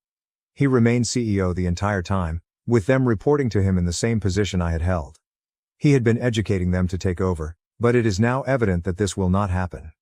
I spoke with my father, who informed me that my sister is quite sad, but he cannot afford to worry about her sentiments right now. His primary objective is to transfer the business to me so that I can take control and manage everything. He's already working with a lawyer to create the required documentation, and I should be taking over very shortly. To be honest, I'm looking forward to the adjustment, and my sister's dramatic outbursts can't bring me down right now. Update 2. Hello everyone. It's been a few weeks since my last post, and I wanted to give you an update. I am now the new CEO of my father's jewelry firm. The transition is complete, and it feels fantastic to finally be in charge. There were some difficulties throughout the changeover, primarily due to my sister's intervention, but it's finally complete. My sister is not thrilled about any of this, and I can now confirm that my theory was true. She and her fiancé were attempting to establish a foothold in our family business, despite knowing that her fiancé's father's company was faltering. They saw the family firm as a safety net in case his father's company failed. Apparently, it was my sister's idea to persuade my father to reintegrate them into the family by transferring the firm to her fiancé. Unfortunately, my father fell for it. He revealed to me recently that he was not thinking clearly at the time. He was enticed by the thought that someone from a successful business family could run the company better than I could. My father first intended to keep me in my previous position, but when I stated unequivocally that I wanted to be the company's CEO or nothing, he became enraged. That's what caused the 8 months of anguish for both of us. Fortunately, my father came to his senses just in time to avoid a huge catastrophe. As it turns out, my sister's fiancé and his father's firm are in terrible difficulties, with their market credibility virtually wiped out. I'd heard reports that their business was likely to fail, but I didn't believe them. I assumed that if something significant happened, my father would contact me, and he expected me to do the same if I was aware. Unfortunately, neither of us contracted out, which was a poor decision. My sister recently revealed the truth. She contacted me soon before the move was complete, admitting that they needed work because they didn't know how long her fiancé's father could keep his firm running. She asked me for assistance. I told her I'd think about it, and I honestly don't mind hiring them. However, knowing their true goals from the outset, I can no longer trust them. That's what I'm fighting with right now. I want to help her, But how can I hire somebody I don't trust? I told her I needed time to make a decision and she agreed to wait. Update 3. After careful consideration, I have chosen not to hire my sister and her fiancé. I know this may appear selfish to some, but I can't trust them. When my father offered them the business, they accepted without hesitation, and for 8 months, they had no sympathy or concern for anyone other than themselves. I do not want folks like that working with or around me. It was difficult, but I informed my sister that I couldn't assist her. As expected, she did not take it well. She came into my office the other day, threw a fit, and accused me of being callous and selfish. She even stated she regretted giving me the company back, which I thought odd because it was never her decision. It was my father's. Her assertion that she did me a huge favor by letting me take over the company was absurd. I might have tolerated her actions, but her statement irritated me. I informed her that she had never done me any favors, not now, nor in the past. She never cared about me, therefore she couldn't expect me to care about her right now. I calmly asked her to leave, but she refused and kept screaming at me, undermining me in my own office. At that point, I had no choice but to phone the police and have her removed. I'm too busy at work to deal with unnecessary drama. When the cops arrived, she didn't say much and eventually left. It's been a few days since the incident and I still haven't heard from her. I assume she'll leave us alone now, but even if she doesn't, I'm not worried. I'll get a restraining order if necessary. I stopped having S**x with my wife unless she was sober, and now we're stuck in a loveless, roommate-like marriage, unsure of our future. My wife, 35F, and I, 35M, have been married for 15 years and together for 20. We have 2 children, ages 12 and 14, whom we adore, and we try constantly to provide them with the greatest possible life. Things have been difficult over the last 3 years. I recognize that our children take a lot of our time and resources, with school, band, sports, and extracurricular activities. I am aware of the toll it may have on marriages. However, for the last 3 years, my wife and I have had very little closeness or intercourse. We've been attempting to work on that aspect of our relationship, but the last year has been the most difficult, by far the darkest year of our marriage. We seldom spoke and eventually became roommates, co-parenting under the same home. It was gloomy and discouraging, prompting us to consider divorce. Things became so dark that the entire home turned dismal. We sought aid through individual and couples therapy, which seemed to improve gradually. We began having in-depth conversations about what our marriage looked like and what we hoped it could be. Then things got tougher. My wife told me she was no longer in love with me, but simply saw me as a best friend and loved me in a platonic way. This absence of romantic love was one of the reasons she did not want closeness or sex. I was astonished and devastated. I grew angry and unhappy, unable to understand why the person I loved no longer wanted or desired me. Things deteriorated again, and we were back at square one. One afternoon, I had a heart-to-heart with her, asking where the source of the problem was. Her reaction was, "I don't know." She admitted to harboring animosity against me but couldn't pinpoint the source. This provided little information into how to fix things, leaving me perplexed and frustrated. We've gotten to the point where she claims she has no sex drive or desire for intimacy. She claims she only wants companionship, implying a co-parenting roommate dynamic. I asked her what I could do or what made me unappealing, and her response was invariably, "I don't know." She admits to loving me, but it isn't the same. She's felt isolated for years, and marriage seems like too much work. Her primary emphasis is on the children, and my efforts as a co-parent are important to her. I'm at a loss and simply voicing my frustration. It's difficult to accept that the person you love no longer cares about you. I feel as if I'm only here to give financially and as a parent. When she talks about companionship, it appears that she is content with having a nice father for the children and my financial assistance. She has told me that she has no interest in intimacy and does not want it right now. She stated that the only way she could have sex was if she was intoxicated, which I find abhorrent and unacceptable. I told her I wouldn't be a part of that because forcing herself into intimacy with booze or drugs is unhealthy. To my surprise, this angered her and made her more aloof. Despite this, we are both very honest and open. We have never cheated and we have full access to each other's phones, emails, and social media, but we rarely check. I inquired whether there was anyone else and she denied it, which I trust. We gently searched each other's belongings and, as predicted, found nothing untoward. We've always been forthright, even about difficult things, so I don't suspect any wrongdoing or cheating. Is it wrong for me to decline sex when she's intoxicated? I'm solid in my viewpoint since drunk or high sex does not sit well with me. I have no idea how to help our position, and I am feeling increasingly frightened and frantic. We're both fairly young, healthy and attractive. We both have stable employment and are excellent parents. I'm not sure how our lives brought us to this point. I'd appreciate some outside perspective and advice on how to handle something like this. It feels terrible to be unwanted and undesirable by my own husband. I despise it. We did some swinging in the past, which was enjoyable for a bit. We agreed to stop and have determined that it is no longer a factor. When we were swinging, our marriage appeared to be in good condition. We informed our couples therapist to ensure that we were not overlooking a potential problem.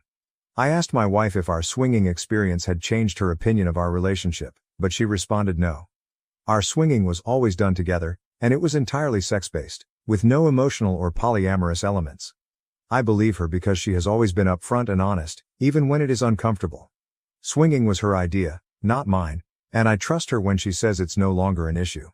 It could be something she needs to discuss further with her therapist or during our couples treatment. Update 1. The term resentment has long been a central element in therapy. It's been eating me up inside, especially since my wife keeps telling me she has no idea why she is bitter or what's bothering her emotionally.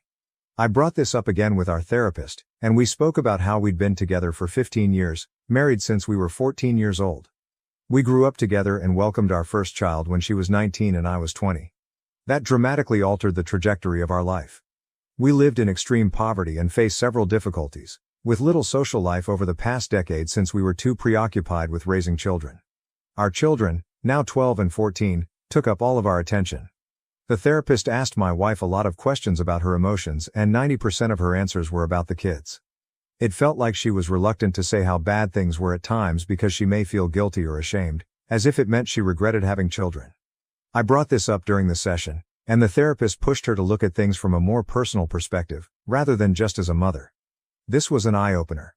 My wife stated that she was frustrated that we had lost out on so many life events. She was clear, though, that she didn't miss out on other relationships, dating or partying, but she did feel like she had lost all of her friends. This was huge, as one of the most difficult aspects of our lives has been how secluded we've grown while raising children. I reminded her of the importance of friendships and how she should prioritize herself and her social relationships. For the past 3 years, we've talked about the importance of friendships, particularly with peers who can help us negotiate life's problems or just provide us joy. My wife always avoids this, despite her desire for external stimuli. Her children have always been the reason she hasn't invested in friendships or herself. At this point in the conversation, it was evident that many of her complaints were related to the children. I inquired whether she was upset with me because I got her pregnant so young, and she responded no.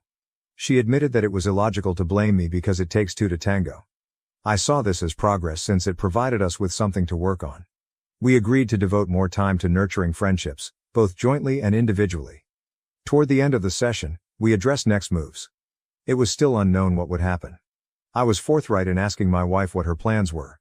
I had decided before the session that if she insisted on the co-parenting roommate scenario, I would turn 180 degrees and focus on myself. She essentially repeated the same thing. She doesn't want closeness or sex with me right now, but she loves me and feels horrible about not being there for me. As I said in my initial post, I brought up the brief swinging encounter and she assured me that it was not an issue. I agree with her. It was a mechanical solution to a problem that did not exist at the time. We tried it, agreed to quit, and went on. I also mentioned additional life situations that could have produced animosity, but we didn't make much progress in determining the fundamental cause, which was frustrating. I immediately told my wife that I would not be okay with the arrangement. I informed her that I had done everything I could and that this matter no longer involved me or required any more action on my side. I was quite clear that I would not tolerate this dynamic and that I needed to be with someone who actively participated in our marriage, worked toward resolutions, and was interested in sustaining an intimate and sexual relationship. I made it plain that I was not going to be a convenience or just a roommate and co-parent. I told her that I loved her and wanted this to work, but that I would only stay committed to the marriage if she was as devoted. If she wasn't, I wouldn't continue in a relationship where my efforts weren't appreciated. I assured her that I had no plans to leave or seek a divorce, but if this dynamic persisted, divorce was unavoidable. Of course, there were tears, and the session ended on a gloomy, unhappy note. Nothing was addressed, and I left feeling discouraged, determined to begin the 180 approach as soon as possible. The 180 method necessitates maintaining distance while remaining cold and transactional, which is unpleasant, especially since this dynamic was already chilly and transactional. I started following the 180 tactics the same day, informing my wife that I would respect the roommate and co-parent dynamic without complaint, but she should know that I wasn't happy and would never be okay with it. I also told her that if she didn't want to put in the effort, I would stop working on it. She agreed and retired to bed. I began establishing distance, focused on myself, and keeping conversations brief and transactional. When she requested for assistance with personal matters, I declined, which surprised her. She was outraged, accusing me of being juvenile, but I emphasized that she was now accountable for her own life and difficulties. We didn't talk much during the next 3 days, just when absolutely necessary. During this time, she grew visibly concerned and stressed, but I resisted my natural want to console and assist her. She cried one night, telling me she was stressed and worried about me because of my indifference. I reminded her calmly that she had chosen this dynamic, and that I too was taking care of myself. It's been difficult to be cold and distant since, as I've indicated, I adore her and want to touch and console her. However, I knew this could be manipulation on her part to keep me in the friend zone, so I remained the course. Now, a week into the 180 method, I've noticed a lot of changes on her end. I believe she is coming to realize that I am more than just a co-parent and buddy. A few days ago, I texted her a bill breakdown and a 50-50th split on our financial responsibility. She was enraged, calling it out of left field. I said that friends split everything 50-50ths, and as her friend, I expected the same. This made me realize how much I'd been taken for granted. Her pleasure and convenience had been at my expense. I pushed on, reminding her that this was the dynamic she had requested, and that it was still a good deal because she would have to fund 100% of everything if she were on her own. To summarize, while the 180 method has proven effective in many aspects, I remain concerned about the entire issue. There have been numerous eye-opening experiences, some of which have been difficult to confront. However, it has generated renewed energy and attempts on her part. She's talking to me more, and while it's difficult to say no, I hope this continues as things improve.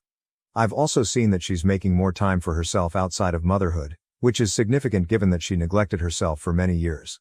I'm glad to see her become more like herself again. My goal is that as we work on ourselves, our marriage will improve. It's impossible to predict where this will go from here. We remain courteous and friendly, which is a positive indication. Boundaries are established, and expectations are extremely apparent. Whatever the conclusion, I will be satisfied with everything that has been accomplished. We will continue with couples therapy until we either reignite our marriage or divorce. A non-biased third party serves as a witness and advisor during this process. No matter what, I will always love my wife, but I will not participate in a sexless, intimacy-free marriage because we deserve more. Am I the asshole for making my son live with his mother, stepdad, and 3 step-siblings after he verbally abused my husband? This entire situation is kinda fucked and honestly I'm a bit heartbroken for my husband. Real names IDC I'm Sean 37M, my husband is Zach 36M and my son is 16 not saying his name. I divorced my ex-wife after she cheated on me for the entirety of our marriage. That was over a decade ago IDC anymore, son is mine already over and done. I met Zach when I was 28, my son was 7. Me and Zach hit it off instantly. I was finally in a place to start dating again and thankfully he was the first person I was interested in. We connected on everything me and my ex-wife did and a million more things. People say life has a plan for you and honestly I believe it. I'd go through a million more divorces and be cheated on over and over if I ended up with him every time. One of the big things was my son. Zach was hesitant at first just because of the situation but he wanted a family badly and I was excited for him to meet my son. After dating for a year I talked to my ex and told her I'm introducing our son to a guy I'm seeing, told her it's serious and I see a future with him. She was happy for me. We have a very good relationship now. Just told me to tell her when I was going to do it so she could be prepared if our son had any questions for her when he visited next. Zach and my son were best friends. Did everything together. They loved playing Minecraft together. They spent hours sitting in front of the TV. I loved watching them. I was so fucking happy the first person I found after my ex was this amazing. After about 6 months I asked Zach to move in and the rest is exactly as I've been describing. Amazing. My son started calling Zach his other dad when he was 10. Very sweet moment which makes this hurt worse. Well, last weekend my son had 3 of his friends over. They were playing video games in his room and I just left to do grocery shopping for the week, so it was just them and Zach. I don't know how this topic came up but things got very homophobic. My husband was sitting on the couch and I guess my son and his friends thought me, and he left but it was just me.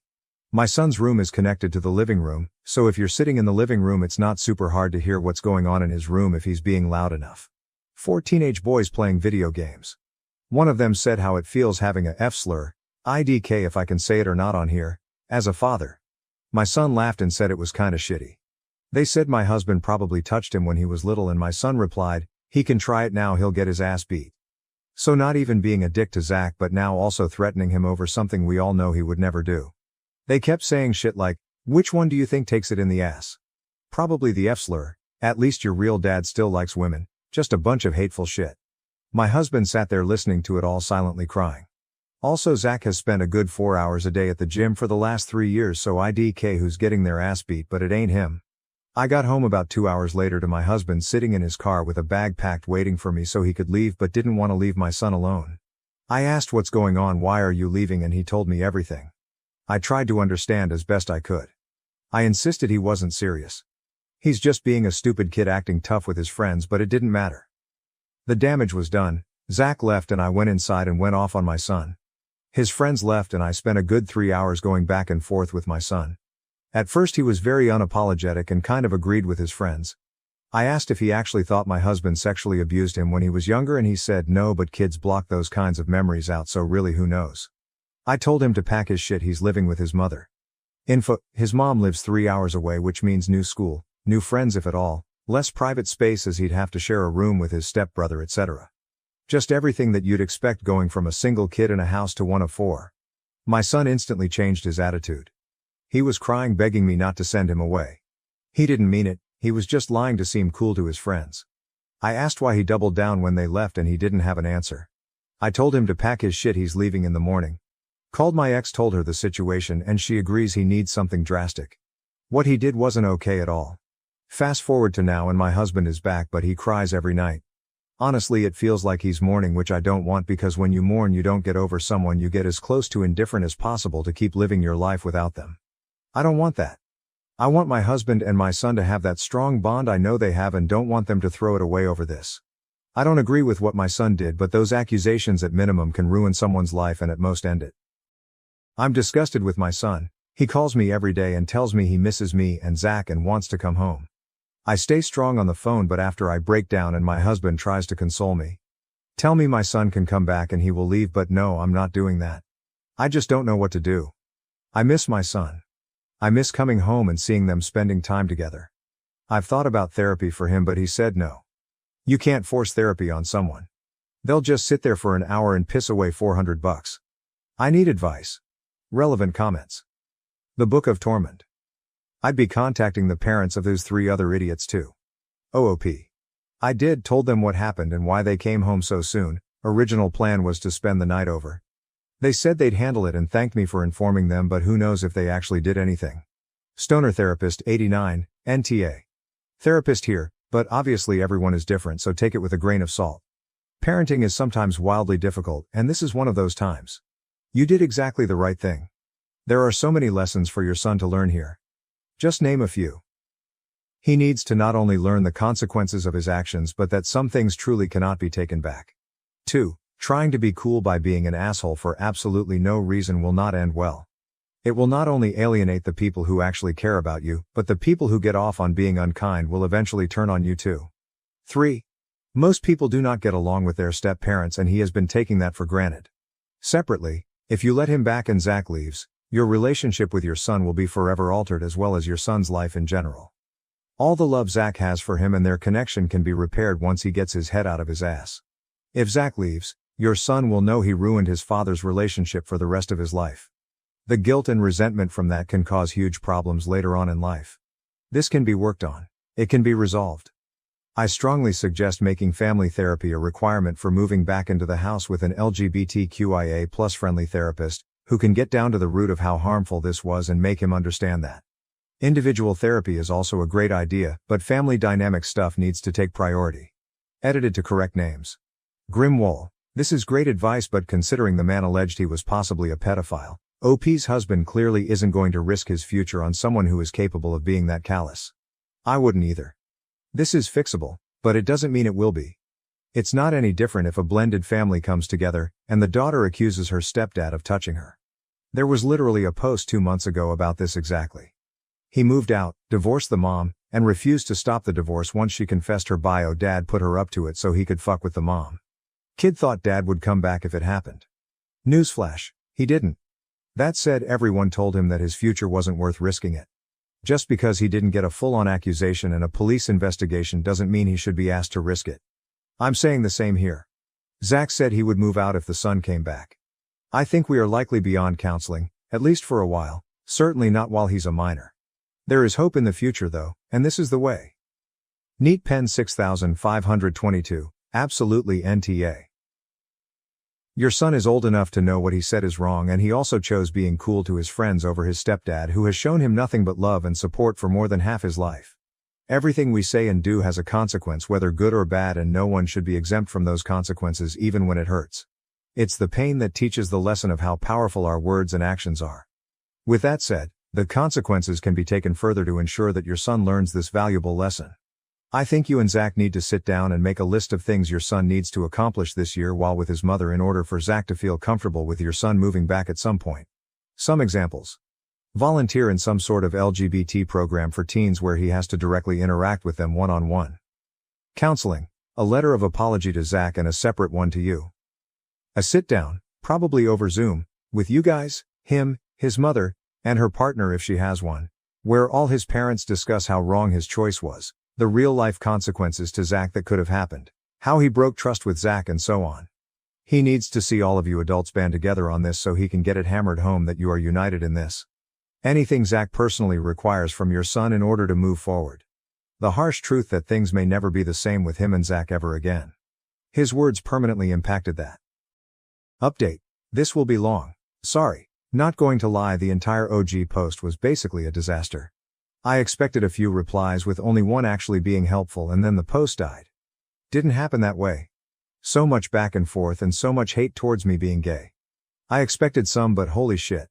I was done with that post when someone suggested that me and my husband both abuse my son sexually just now. Disaster. I thought living in bumfuck Montana was bad with the homophobic shit I deal with. As for the update, I spent the day yesterday with my son. A lot of people accused me of not taking his claim seriously. I did. The first 30 minutes of our initial talk when this all happened was about if he actually was abused. He said no. I asked again when I got here. I made sure to let him know there is no one I'd believe over him. He won't be punished for saying the truth if he was abused for not, but I needed to know. Again, he said no, he was never touched or raped by my husband. On to the questions and his answers. Why would you say something so dangerous? My son said he was feeling rejected by my husband since as of late he hasn't been spending nearly as much time with him. Which is true. A large part of my husband's life is my son. Zach tutors him, he coaches him in his sport, basketball. He goes on morning runs with my son, he used to drive him to and from school before my son got his car. They both share a lot of interests, and as a kid/step-parent dynamic they spend a lot of time together. Towards the end of last year's summer when my son was still with his mother's, my husband talked to me. He said he wanted to start spending more time apart, but not that kind of apart. He wanted to have more of a social life. He wanted to be able to do things away from us but not like separate, if that makes sense. He realized my son would be leaving for college in 2-ish years, and my son was such a large part of his life he didn't want to become depressed after he left with nothing to do. I agreed and said it was a good idea, and he had my full support as long as he still came home every night at a reasonable time and didn't let his relationship with my son suffer or anything. As of now, yes, it is different. My son doesn't need rides to school. He doesn't need tutoring. He doesn't do basketball anymore. Their hobbies are still the same, but my husband has been spending less time at home. It's not like he's gone all hours of the day and comes back at 3 a.m., but he has a healthy social life. IDK, how to explain it.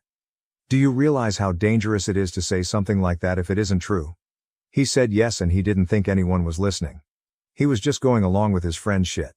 That didn't make sense to me, so I asked why he stood by his statement after I sent his friends home. He said he thought he shouldn't back down from something he says. Kind of like a ride or die. IDK. I told him that's fucking stupid and never do that, especially if he regrets what he said and it wasn't true in the first place. He said he knows he realized that when it happened, but he just couldn't stop himself from keeping it up. It didn't hit him that it was serious until I told him he's going to stay with his mother. Why do you want to be friends with people that talk so much shit about your parents? He doesn't want to, but the kids bully the shit out of everyone they don't like, and he feels like he's in too deep to back out now. I do understand. I had kids in my school like that. Bully everyone. They were cool to me though until they found out I was gay, then they fucked my last few years of high school up. I told him I get it to some degree, but he doesn't have to add into what they're saying. Small chuckle and a fuck you is usually enough to get people to move on from something. I also asked about them bullying him because they kind of were.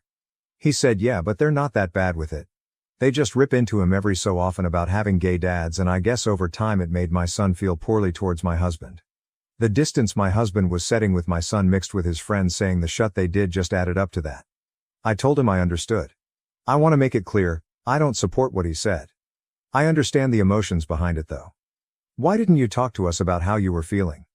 He said he didn't want to start anything. My husband and he are still close. He didn't know how he felt and was more confused than anything. So why say something that would cause a fight if he didn't even know if he felt that way? I also understood this. At this point I think this is just one miscommunication after another. Open dialogue would have prevented all of this from happening. There were a lot more questions, but me and my ex ended with, do you actually feel remorseful for what you said, or are you just tired of sleeping in the same room as a 7-year-old? He's actually remorseful. Told me even if he was staying there all year he would still feel terrible over what he said about Zach. Reassuring him again if anything did happen now is the time to speak and I will believe him again, he said no. He started crying saying he just missed us. Emotional moment. We hugged, told him I loved him and that would never change. Asked him to leave the room so me and his mother could talk. We decided on a month-to-month assessment to see when he would get privileges back, ending with him coming home. There were conditions to all of this like family therapy, solo therapy, cutting his friends off completely, which I would help with. He was against the solo therapy but came around. He asked if Zach was here. I said no but would ask him if he wanted to come next time, which my son smiled at. I still agree sending my son to my ex-wife's was the right move. A lot of people aggressively disagree. Which is fine. My parenting style isn't for everyone. One of you told me I should beat the kids up though, so like, do I really care if some of you disagree with how I patent IDK? Not really. Situation still sucks. IDK, what to say? I miss my son. He isn't coming home right now and I wish I was leaving her house with him. As it stands right now, son is living with his mother and her family. He will get his phone and PS5 and car back at the end of the first, second and third month. In that order he will be able to move out of the room he's currently in, out into the guest house at the end of month 4. Every month after that is touch and go, and we'll discuss at the end of each month what we think son will do. Bi-weekly solo therapy, and we will all do bi-weekly family therapy. We see it as he should do solo therapy one week, then family therapy the next. He can come back sooner. I want him back. My husband wants him back. He's wanted him back since he left. His mother is holding strong, but she also sees he's just miserable, so I think she'll break at some point and give up the guest house early. It is what it is. At the end of the night my son asked if Zach would want to hear from him so he could apologize, and I told him yes. I've told him yes a few times now. Zach would love to hear from him. I doubt he'd have to wait longer than one ring before Zach picked up. My son called him as I was leaving, so I know they spoke. IDK about what though? When I got home Zach was feeling like shit and blaming himself more for all of this. I told him it's no one's fault, we just needed to talk to each other more. All in all, I think my son is remorseful and he was just feeling trapped and isolated in a shitty situation and didn't know how to get out of. I feel for him and I wish I saw what was happening sooner. Thank you all for the advice. Or most of you. Some of you were just nasty and hateful. Someone on my first post called Stoner Therapist something like that gave good fucking advice. I didn't say it on that post, but if you read this good shit, thanks for it. Next update will be when he comes home. Hopefully it will be soon. Thanks y'all. Relevant comments. Scary Cycle 1508. I think my last verdict was NTA, so I can only reiterate that I do think you did the right thing. You removed your son from a situation that wasn't just hurtful to your husband, but also to your son, because the influence from those other kids was just disgusting. Also to your husband. It's definitely not his fault. He is doing the smart thing, developing a social life for when your son is off to school. Did you talk to your son about why Zach was spending less time at home? Did he understand that it was so he wouldn't be as miserable once your son is out of the house? Avocado_Mr. 284. With what Zach did, the issue isn't that he chose to develop a social life. That's smart of him. The issue is that he pulled away from this kid he had a very close parental relationship with, and gave him no warning or explanation. That's going to make any kid insecure and unhappy. Sure, OP could have explained this to his son, but honestly, in a perfect world, since Zach and the son were so close, he would have done this himself instead of being shielded by OP, and would have known to do this. Both OP and Zach did screw up here. Not on a massive level, to be clear. Just the ordinary kind of screw-up which all parents, even the excellent ones, make at some point. It just sucks that it spiraled here, but I do think the bullying and discriminatory environment at school is more to blame than this mistake. Revolutionary Cow 7961. What your kid did is horrible, not gonna sugarcoat. But what your husband did and you allowed was bound to backfire. Who the hell ever heard of pulling away from your kid because he'd be going to college in a couple of years? And your husband didn't want to feel sad because he would miss him so much when he left. For God's sake, your husband needs to grow emotionally. Way to cause your kid to have a breakdown because he suddenly feels unloved and doesn't know why. I'm sorry what the kid said was reprehensible, but if anyone is to blame here, it's the parents for being idiots and thinking this would ease your husband's feelings of loss because the little boy is growing up. He basically abandoned the kid with no explanation and pulled away. What did you think the end result would be? Consider yourself lucky he didn't go hog wild, bad kid.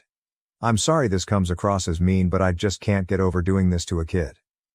Prompt No 2857. This is one of the most extreme punishments I've ever heard for a kid's first offense. This kid was getting teased because of his parents and was never coached on what to say. And now they are punished for 4 months because a parent overheard and didn't realize the child was a victim too. OOP, I never said this was his first offense. Most recently he asked a girl out, she said no, so he and his friends egged her car. This is his first offense, as in accusing someone of assault when it wasn't true, but I feel like that's a pretty serious thing to do and not common, so IDK. I doubt he will be gone for 4 months. Prompt No 2857. He didn't accuse Zach of abuse. He was deflecting so he wouldn't be ridiculed. He was in a position he wasn't prepared for. I know you don't want your son ridiculed and teased about being gay at school because that's likely what would have happened if he took up for Zach. Now, for egging someone's car, that's a physical, not just words among friends, and deserves a harsher punishment because that's assault and vandalism. Mighty fine hotcakes. Thank you, stoner therapist from a fellow psych graduate. My comment was very blunt in saying y'all need to do the hard thing and go to therapy. Good job on being parents. It'll take time, but it will be time well invested for the well-being of your family. Stoner Therapist 89, reading the feedback on my post was so interesting. Gotten everything from being called a hero to, you're the worst therapist in the world. So as I said, very interesting. After discovering my stepmom's secret Reddit account, I learned she hates me and my siblings, and it's completely shattered our family. Original post July 17, 2024. I'm really pissed off and want to vent. I even cried reading the things she said and I don't know what to do. I don't need any advice, I just want to vent. My father has been married to my stepmother for 5 years, he has been divorced from my mother since my younger brother was 2 years old. There is no beef between them and they have a great co-parenting. I have a 17-year-old sister, a 16-year-old brother, and I'm 25. Then my father has a 3-year-old son with my stepmother. I found her Reddit account in a pretty random way. Since I'm only home on the weekends, I let her use my computer. She forgot to close her email. She doesn't post too much, but she comments too much. I was honestly going to close the email, but it caught my attention that all the replies were from step-parents subreddit, so curiosity won me over. I know, it's not a good thing to do, and curiosity killed the cat. The first thing I saw was her last post, in which she detailed things about my life in a random Reddit sub, criticizing my decisions and even lying to get people to support her. She has posts on that site talking about how happy she feels when my siblings are not at home. My sister adores her. But she has comments talking about how she can't wait for them to turn 18 and leave the house because she just wants to share the house with her family, my father and her toddler. It seems that she doesn't see us as her family. She has a lot of comments answering other people that it's totally okay to not love your stepchildren because they're not family and it's okay not to consider them one. She has comments talking about how much it bothers her when my dad and brother have sleepovers. They just watch a series in the playroom and then go to sleep, as she is tired of hearing the laughter of a teenager and can't wait until we all leave the house so my father can be with his real family. But what she hates the most is having to learn sign language for my little sister. It had always seemed strange to me that SM still struggles with sign language, but now I know that she never really put in the effort to learn. My sister always said that for many people sign language is very difficult, so I never said anything. But now I know that she always found stupid to learn how to communicate with my sister when my sister always tried to help her. I was too surprised by the hatred she has when my father spends time with me and my sister. Her jealousy towards us is so obvious that it disgusts me that there were so many people who told her how they feel the same way about their SDs. To the point of sexualizing things. My siblings are not problem children, they even love her very much, and what fills me with anger the most is that she is so false in front of us. Do you know the number of times I offered to babysit my stepbrother so she and my dad can go on a date? All those times she refused to let me take care of him, but now I saw comments that she left about how I am living at my father's house and I don't help her at all, only for other people to respond saying that she should give my father an ultimatum to make me leave because I'm too old to live with him and he has a new family. I cook my food, do my laundry, share a room with my sister, I help my father pay the bills while she doesn't, and only come home on the weekends because I'm doing a police academy ALSOR full week. I don't even care if I'm making too obvious who I am. It was my father who told me to move back with him so that when I come back from the academy on Friday nights it will be a shorter trip. She sexualizes my interactions with my father, saying that it is not normal for me to sleep a nap hugging him and that I should know my place. He is my father. What the hell wrong with her? I'm so disgusted. Relevant comments. Grumble gal, this, show your father what she really thinks of you all. Because once you're all eventually out and she gets her wish, she's going to work double time to keep it that way and isolate him. Accurate neck. 6933. You won't get any inheritance. She will make sure of it. OOP, I don't think my father has anything to inherit to us. We all lose in that OOP on why she is in the police academy. OP, I live in a third world country. Half of my colleagues are women in vulnerable situations. The only way out they found was to get into the police because here you get free healthcare, education and money. Women who have left their children to walk forward in the only way they found. You demonstrate your privilege by criticizing and being judgmental about someone just because of their work without knowing everything behind it all. OOP on if she has had a relationship with her stepmom and if they have talked on a regular basis. OOP, honestly, I would have taken the time to sit down with her and chat about how she feels before I knew all of this. She's had years to adjust. But now? I don't give a shit about what feels a person who says I want to fuck my own father and that learning sign language is a waste of her time when my sister feels bad for not being able to communicate with her too much after years. Nothing. Nothing justifies being jealous of a daughter with her father, nothing justifies her comments. It's one thing to say you're stressed and another to make up things on the internet about your stepdaughter. I deleted the post, July 17, 2024.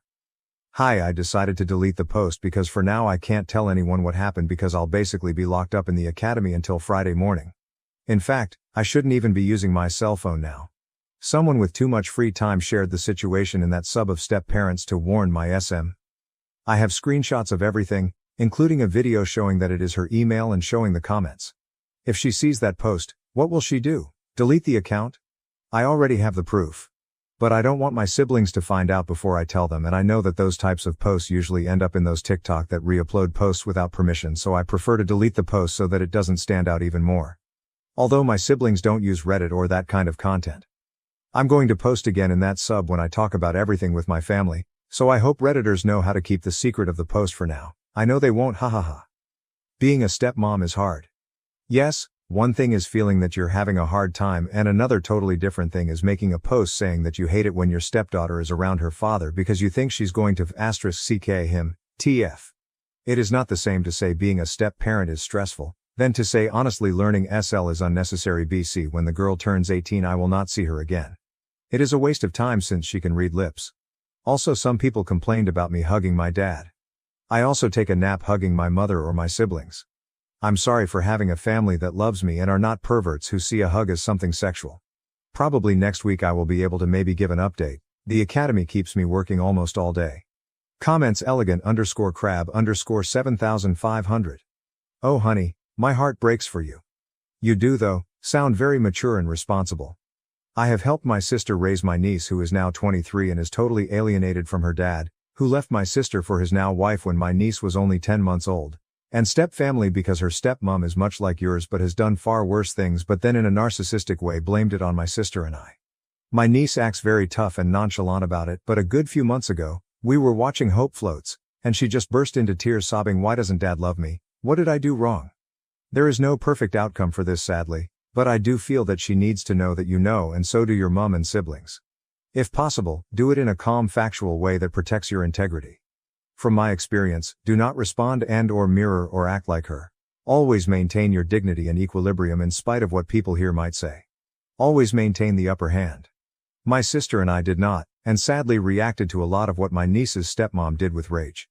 She, as any good narcissist, would in turn use this against us. I talked with my siblings and my mom, July 20, 2024. Hi. For now I'm going to post this little update here since I haven't spoken to my father yet, but I spoke with my siblings and mom. I told my dad that I was staying at a friend's house when I left the academy, but I actually went to my mom's house and told her everything. She doesn't even know what Reddit is. That site isn't used too much here. But I translated the comments and posts for her. I showed her the videos and my mom was furious. I explained to her that in the comments it's Madre Biologica. I was confused about it too the first time I read that, also with SM. So my SM also made comments and posts complaining about my mother, being that they have always had a cordial treatment. But still my SM was lying, saying that my mother was troublesome. No one in the comments said anything. Everyone supported her and they recommended that she should move far away with her legal family. Far away from the problematic and kids. First we told my brother, who was also upset and said that she was a fake, but that he has seen her ignore my sister and pretend that she does not see or hear her a lot of times. He explained that like me it also seems strange to him that SM has not yet learned sign language. My siblings spend a lot of time at my father's house. Just like English or Spanish, sign language is much easier to learn if you live with someone who uses it every day, therefore it is strange that SM doesn't use it. He said that even my father has offered to pay for her classes, but she says she doesn't have time. We asked him if he noticed any other behavior of that kind, and he said that SM doesn't let him take care of our younger brother, which she also does with me, but curiously she does let our sister take care of him, so I don't understand that. Other than that, she's never treated him badly or anything like that. At the time of telling my sister she was the most hurt, she cried, especially because of SM's comments towards me, calling me a whore. It's kind of ironic how the comments towards her affected me and the comments towards me affected her, haha. Something that my sister noticed that I didn't is that almost all of SM's comments are criticizing me, my sister and even my mother, but my brother she has only criticized sleepovers or when he comes back late from being with his friends. But she has criticized my and my sister's clothes, made up things about my life, confessed that she hates it when we hug our father, she said we're too clingy. She talked badly about my mother, etc. My sister said it's sexist and maybe she's got some mental problem. My sister said she always believed SM didn't really hear her and she maybe wasn't speaking well and didn't understand her. I think that's the shittiest thing of all. My sister's greatest pride is being able to pronounce some words no matter how short they are or if they sound like noise for some people. We understand her, but SM made her feel insecure every time she ignored her. I know that my sister always justified that by believing that it was her mistake and that SM made an effort to learn, but it was simply more difficult for her. But now we know that no, she was never interested in learning. I'm getting mad again as I write this, sorry. My mother said she was going to talk to both of them, mainly because even though it's an anonymous site, SM's way of expressing herself is sick and she's not going to let my siblings be around someone like that. Oh, but she's venting, being a stepmom is lonely. I received comments like that. It's not the same to say I feel lonely and I feel stressed, than to say my stepdaughter behaves like a slut, just because me and my minor sister uses a bikini for the pool. Her account is old, she's been leaving comments like that for years. With lies, with complaints we never heard before, it's just messed up. We arranged that we're going to tell our father all together and show him everything, so we're probably going to tell him tomorrow because I need to leave for the academy on Monday. My SM account has not been deleted. It's crazy how she makes things up to get approval from strangers. At this point I don't even know if she's crazy or a mythomaniac. I would like to go back to her email since the password is saved, but I don't know if she will receive a notification of that because this time I closed the account. Update, July 22nd, 2024. We talked to my father over the weekend. For now he is staying at my mother's house. It is a complicated situation since in the middle of everything is my half-sibling too. During the weekend I went to my father's house and the first thing I did was tell my stepmom separately that I've seen her Reddit account and I'm going to talk about it with my dad. She told me that I can't condemn her for something she uses as an intimate diary, but I told her that this is not a diary, it is a social network where she makes her problems and lies public. If someone other than me discovered her account, then what was going to happen? Were they going to believe all the things she invented? If her identity was revealed on that account by someone else, I would have too many problems and could even be kicked out of the academy. Again, there's a big difference between saying I'm stressed and, my stepdaughters behave like sluts around their father. I simply told her that my mother and sister also know it and would come to talk about it too. She for obvious reasons just went to lock herself in her room, not wanting to talk with me. Once we talked to my father, I showed him most of the posts and comments. There were so many crazy comments that I think it would take me too long to read them all because they were just so long too. She's that kind of people who comments the bio of their lives in the posts of other people. My father got angry. My SM never expressed having a single problem with us like that, The situation would be different if we knew what she thinks about us. My father went to look for my SM, who refused to talk about it and was mostly angry with me for violating her privacy. My father told her that she's insane for thinking that my sister and I sexually provoked him, that he can't believe the way she talks about my sister and the happiness she expresses every time my sister goes to the hospital and is not home. How she expresses to be counting the days until my sibling stops going to the house forever. My father told her that she knew that he is a father and that he would never leave us aside. She made her decision, and even so, instead of talking about her problems, she decided to create an account to play at being a victim. She said she needs a place to vent, but he told her that venting is not the same as telling lies. Venting is not the same as hating your stepdaughters and talking horrible things about them, and she could have spoken about it and not just lied. They argued a lot, but it didn't get anywhere because she kept defending herself, and my father only told her that it was over. My mother told my father that she is not going to let my sister and brother be around a woman who is clearly mentally unstable because no normal person thinks like that. After arguing too much and even trying to make SM understand that what she did is wrong, she just justified herself all the time. My father went with us and told her that he is going to come back just to see my brother every day, but that he no longer trusts her and never saw that side of her.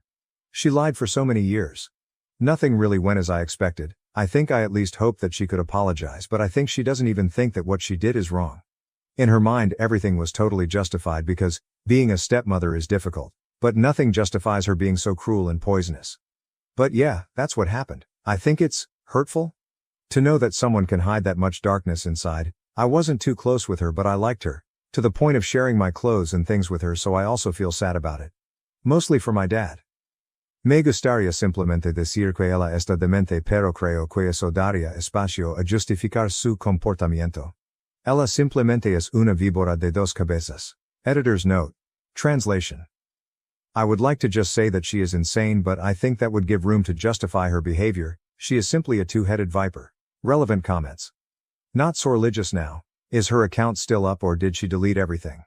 She's absolutely insane and a narcissist if she can't see that what she did was wrong. I hope it all works out for you guys. Stay strong. OOP. The last time I looked, it was still there. I have her email password saved on my computer, so if she doesn't delete it, I'll tell my sister to do it for me. Some people told me that they have recognized some of her comments, so yes, I will delete the account if she doesn't de-kill the messenger one. Wow, just wow. You think you know someone and then 1 second, bam, I am so sorry you and your family are dealing with this. SM is off her rocker. Does she need constant attention and approval? She needs therapy and most likely the whole family, because this is a traumatic event and major trust issues are now forming. Stay well, stay strong. OP, new updates. Little tiny update. August 25th, 2024, 1 month later. Hello. It's been a while and I honestly forgot to make an update. Not many things have happened, but I just want to update for people who were worried. My younger brother has been visiting us. Our father still lives at my mother's house. Luckily, my stepmom lets my dad bring him home some days of the week and on weekends. I deleted her account weeks ago. She didn't tell me anything about it or if she saw any TikTok or post about this. Maybe now she's afraid to use Reddit or something like that. I only deleted the posts, but there were too many comments and I honestly didn't want to waste my time deleting them one by one. I'm not sure if comments are automatically deleted with the account as well.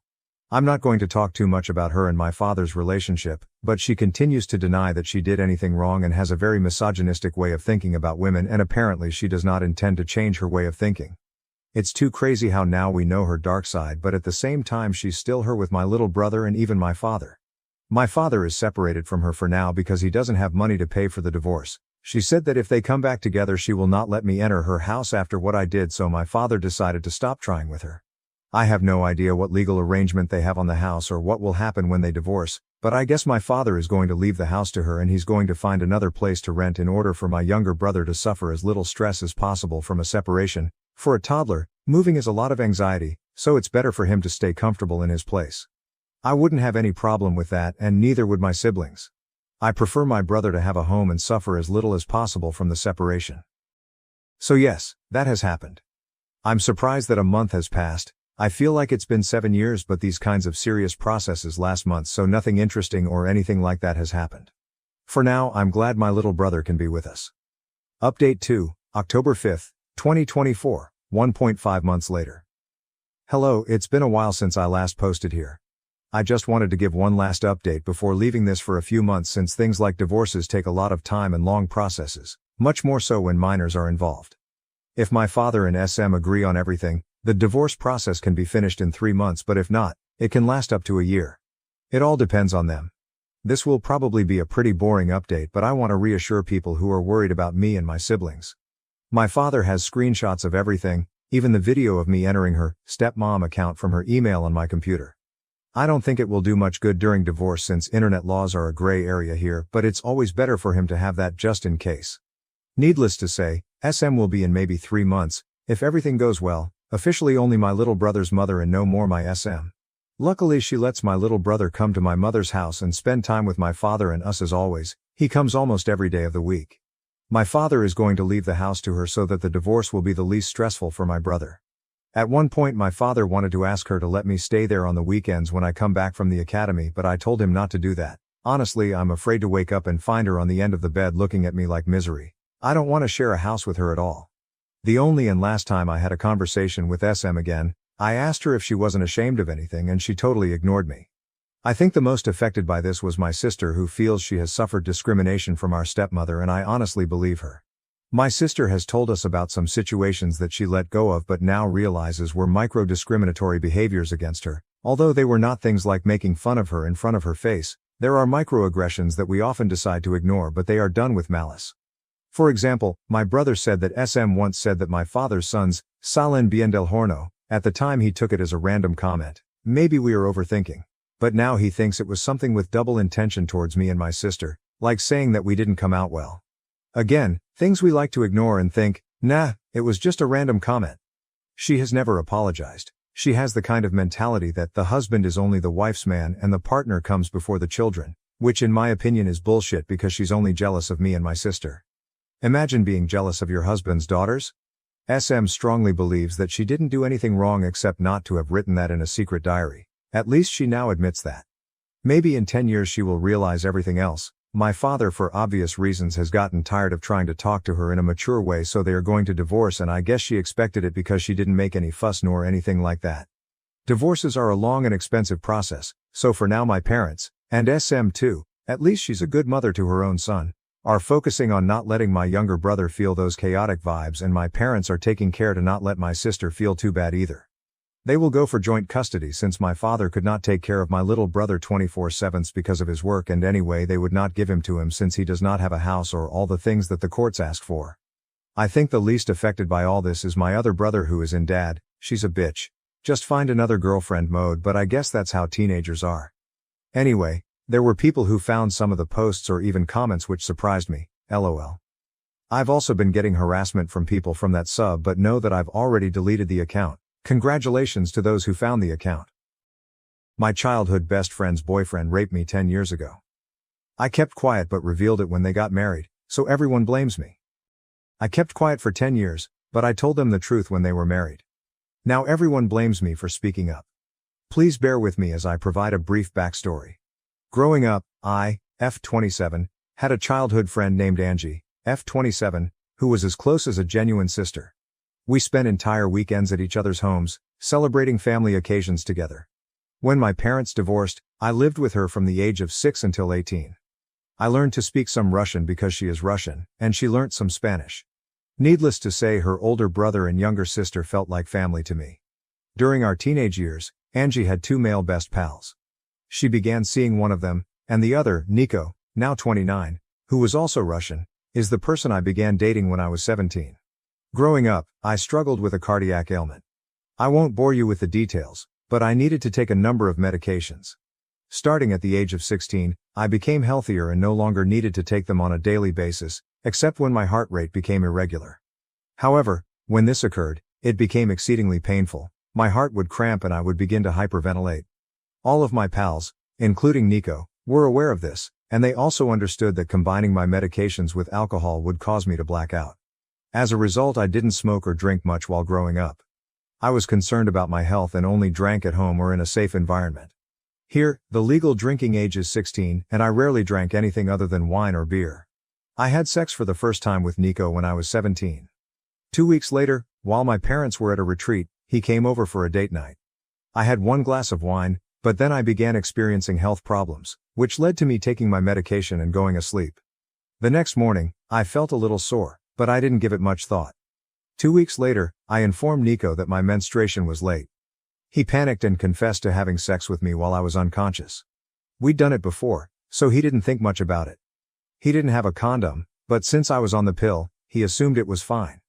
He also stated that he did not come into me, but rather in a tissue. I felt violated and disgusted by myself. I didn't know how to convey it, so I merely told Angie. I was a complete wreck for a few years and couldn't have sex until 2 years later. I didn't recall any of it, but I was too embarrassed to tell my mother or anyone else. I didn't consider it rape at the time because I was too young to grasp what had happened and how I'd been assaulted.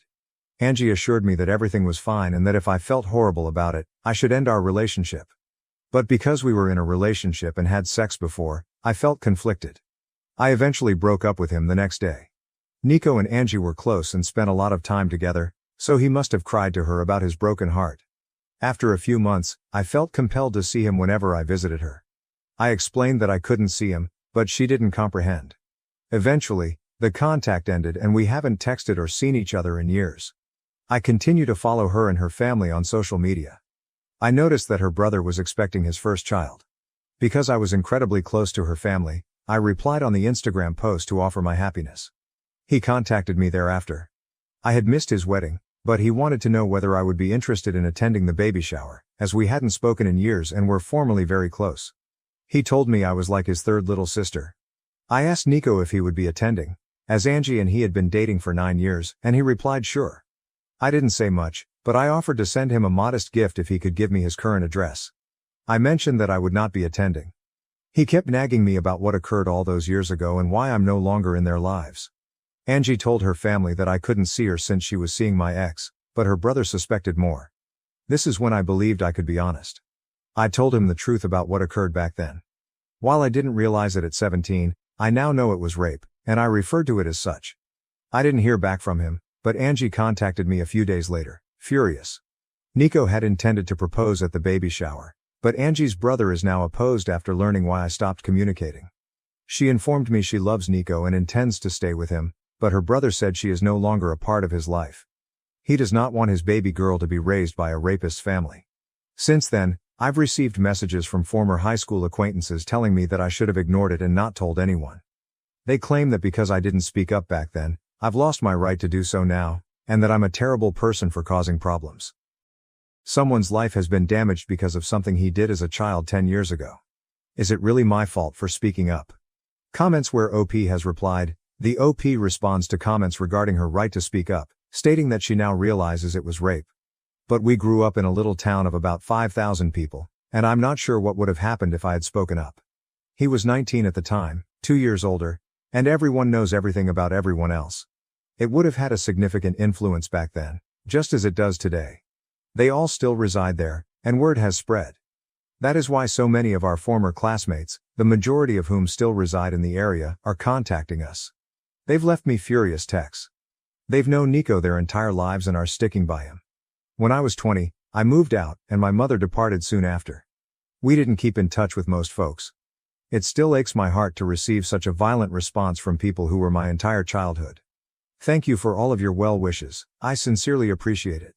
OP, Nico ruined his own life, not mine. I recognize that he is responsible for what transpired. The pushback I'm getting is because he appears to be a different guy now, and Angie believes that what he did as a youngster shouldn't ruin his life. Angie also says it has nothing to do with her brother's daughter. I'm not sure if Nico will ever act out or do anything, but it doesn't change what happened to me. Thank you for confirming this. I can't stop feeling awful about the repercussions. While I do not want to see Nico or Angie, I am at peace with what happened to me back then. Commenter, but why are they assaulting you rather than the brother? You are not the one who objects to the marriage. To be honest, it all feels like misogyny and victim blaming. OP, I suppose since he is family and I'm the outsider who has ruined their family. I've received numerous messages from people who previously did not have my phone number. I'm blocking as many as I can, but it's difficult not to allow these remarks get to you. Commenter, NTA. They got together so quickly after the two of you split up. I can't help but think if your friend was encouraging you to abandon your relationship with Nico because she had always wanted to be with him. OP, I really don't believe that. They've known one other for years, and she broke up with her boyfriend 2 weeks before I ended my relationship with Nico. It is a small village of approximately 5,000 people. Even with pupils our age from adjacent villages, our school had just 500 students. The possibilities were extremely limited. Update, September 15, 2024. First and foremost, I'm grateful to everyone who took the time to read my tale and leave comments. I read over every comment and attempted to respond to as many as possible. It offered me a glimmer of hope for compassion toward rape victims, as well as the confidence to resist the hostility I faced. Mental update. Reading all of the letters justifying my decision to speak up made me realize how insecure I was about what I was permitted to do and how much I was trying to make things right for people other than myself. This notably applied to Nico and Angie. All of you are correct. If Nico had truly changed, he would have apologized, reached out, or attempted to make amends in some way, either when word reached him from his brother-in-law or earlier in his life. Angie, my former best friend, should have felt sympathy if she respected me as a person or the time we spent together. Her reactions taught me not to hesitate in my actions.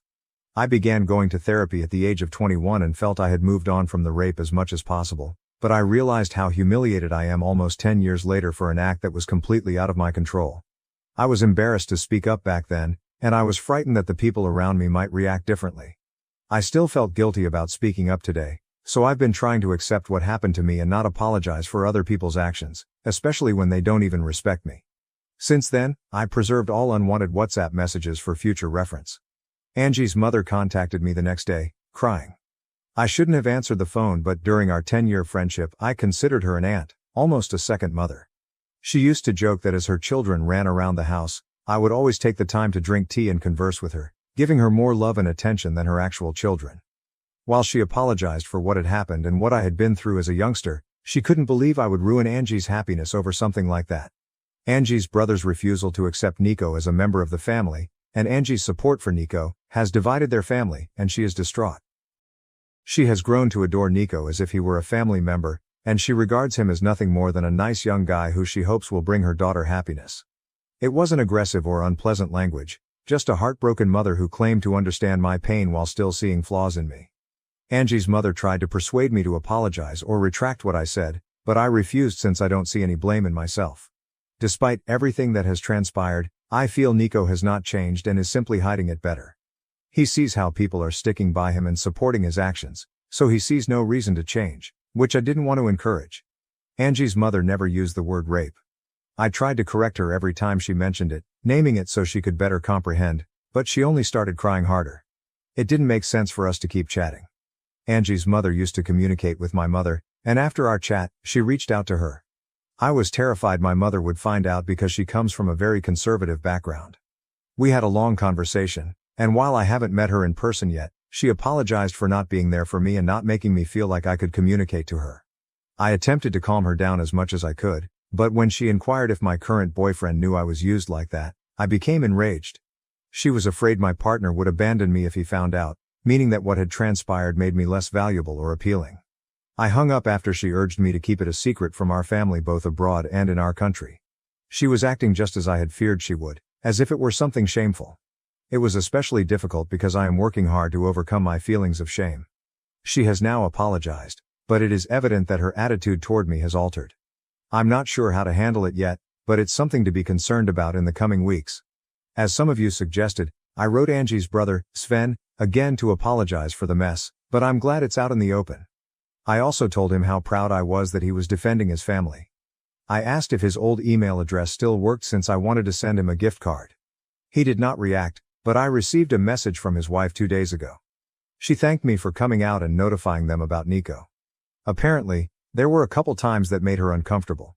Some jokes Nico told, and in retrospect, she understands why. Sven allegedly notified her as soon as he received my initial SMS, and they have both since seen Angie but not Nico. She refuses to remain in the same room or house with him, as does their unborn daughter. Sven and Angie's mother has visited them several times, pleading with them to forgive Nico, and Sven has given in little. Angie and Nico will marry, and Sven will attend, but not his wife. Nico is welcome in the family, but is not permitted to communicate with Sven's wife or daughter. These restrictions do not apply to Angie. Sven has been suffering while attempting to assuage his mother's concerns, and he is unable to take a position and cut them out totally. This is the compromise they made without his wife's approval, and she told me she is doing everything she can to cut them out of their lives indefinitely. She wants to be closer to her family as well, and she believes this is the perfect opportunity, but she is unsure if she can follow through. His wife apologized profusely for all of the problems I've had, and it's been a difficult situation for them. Sven understands that it is not my fault, but he prefers not to communicate.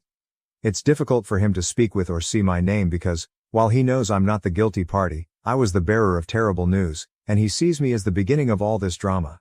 She told me several times that neither she nor Sven think I'm the evil guy, they're just fatigued from everything, and it's been incredibly difficult on them. That is all that has transpired thus far. I'm frustrated with how everything came to be. Nico appears to be going about his business without regard for the consequences. I didn't want him to suffer, but I guess part of me wanted an apology for all the pain I had endured.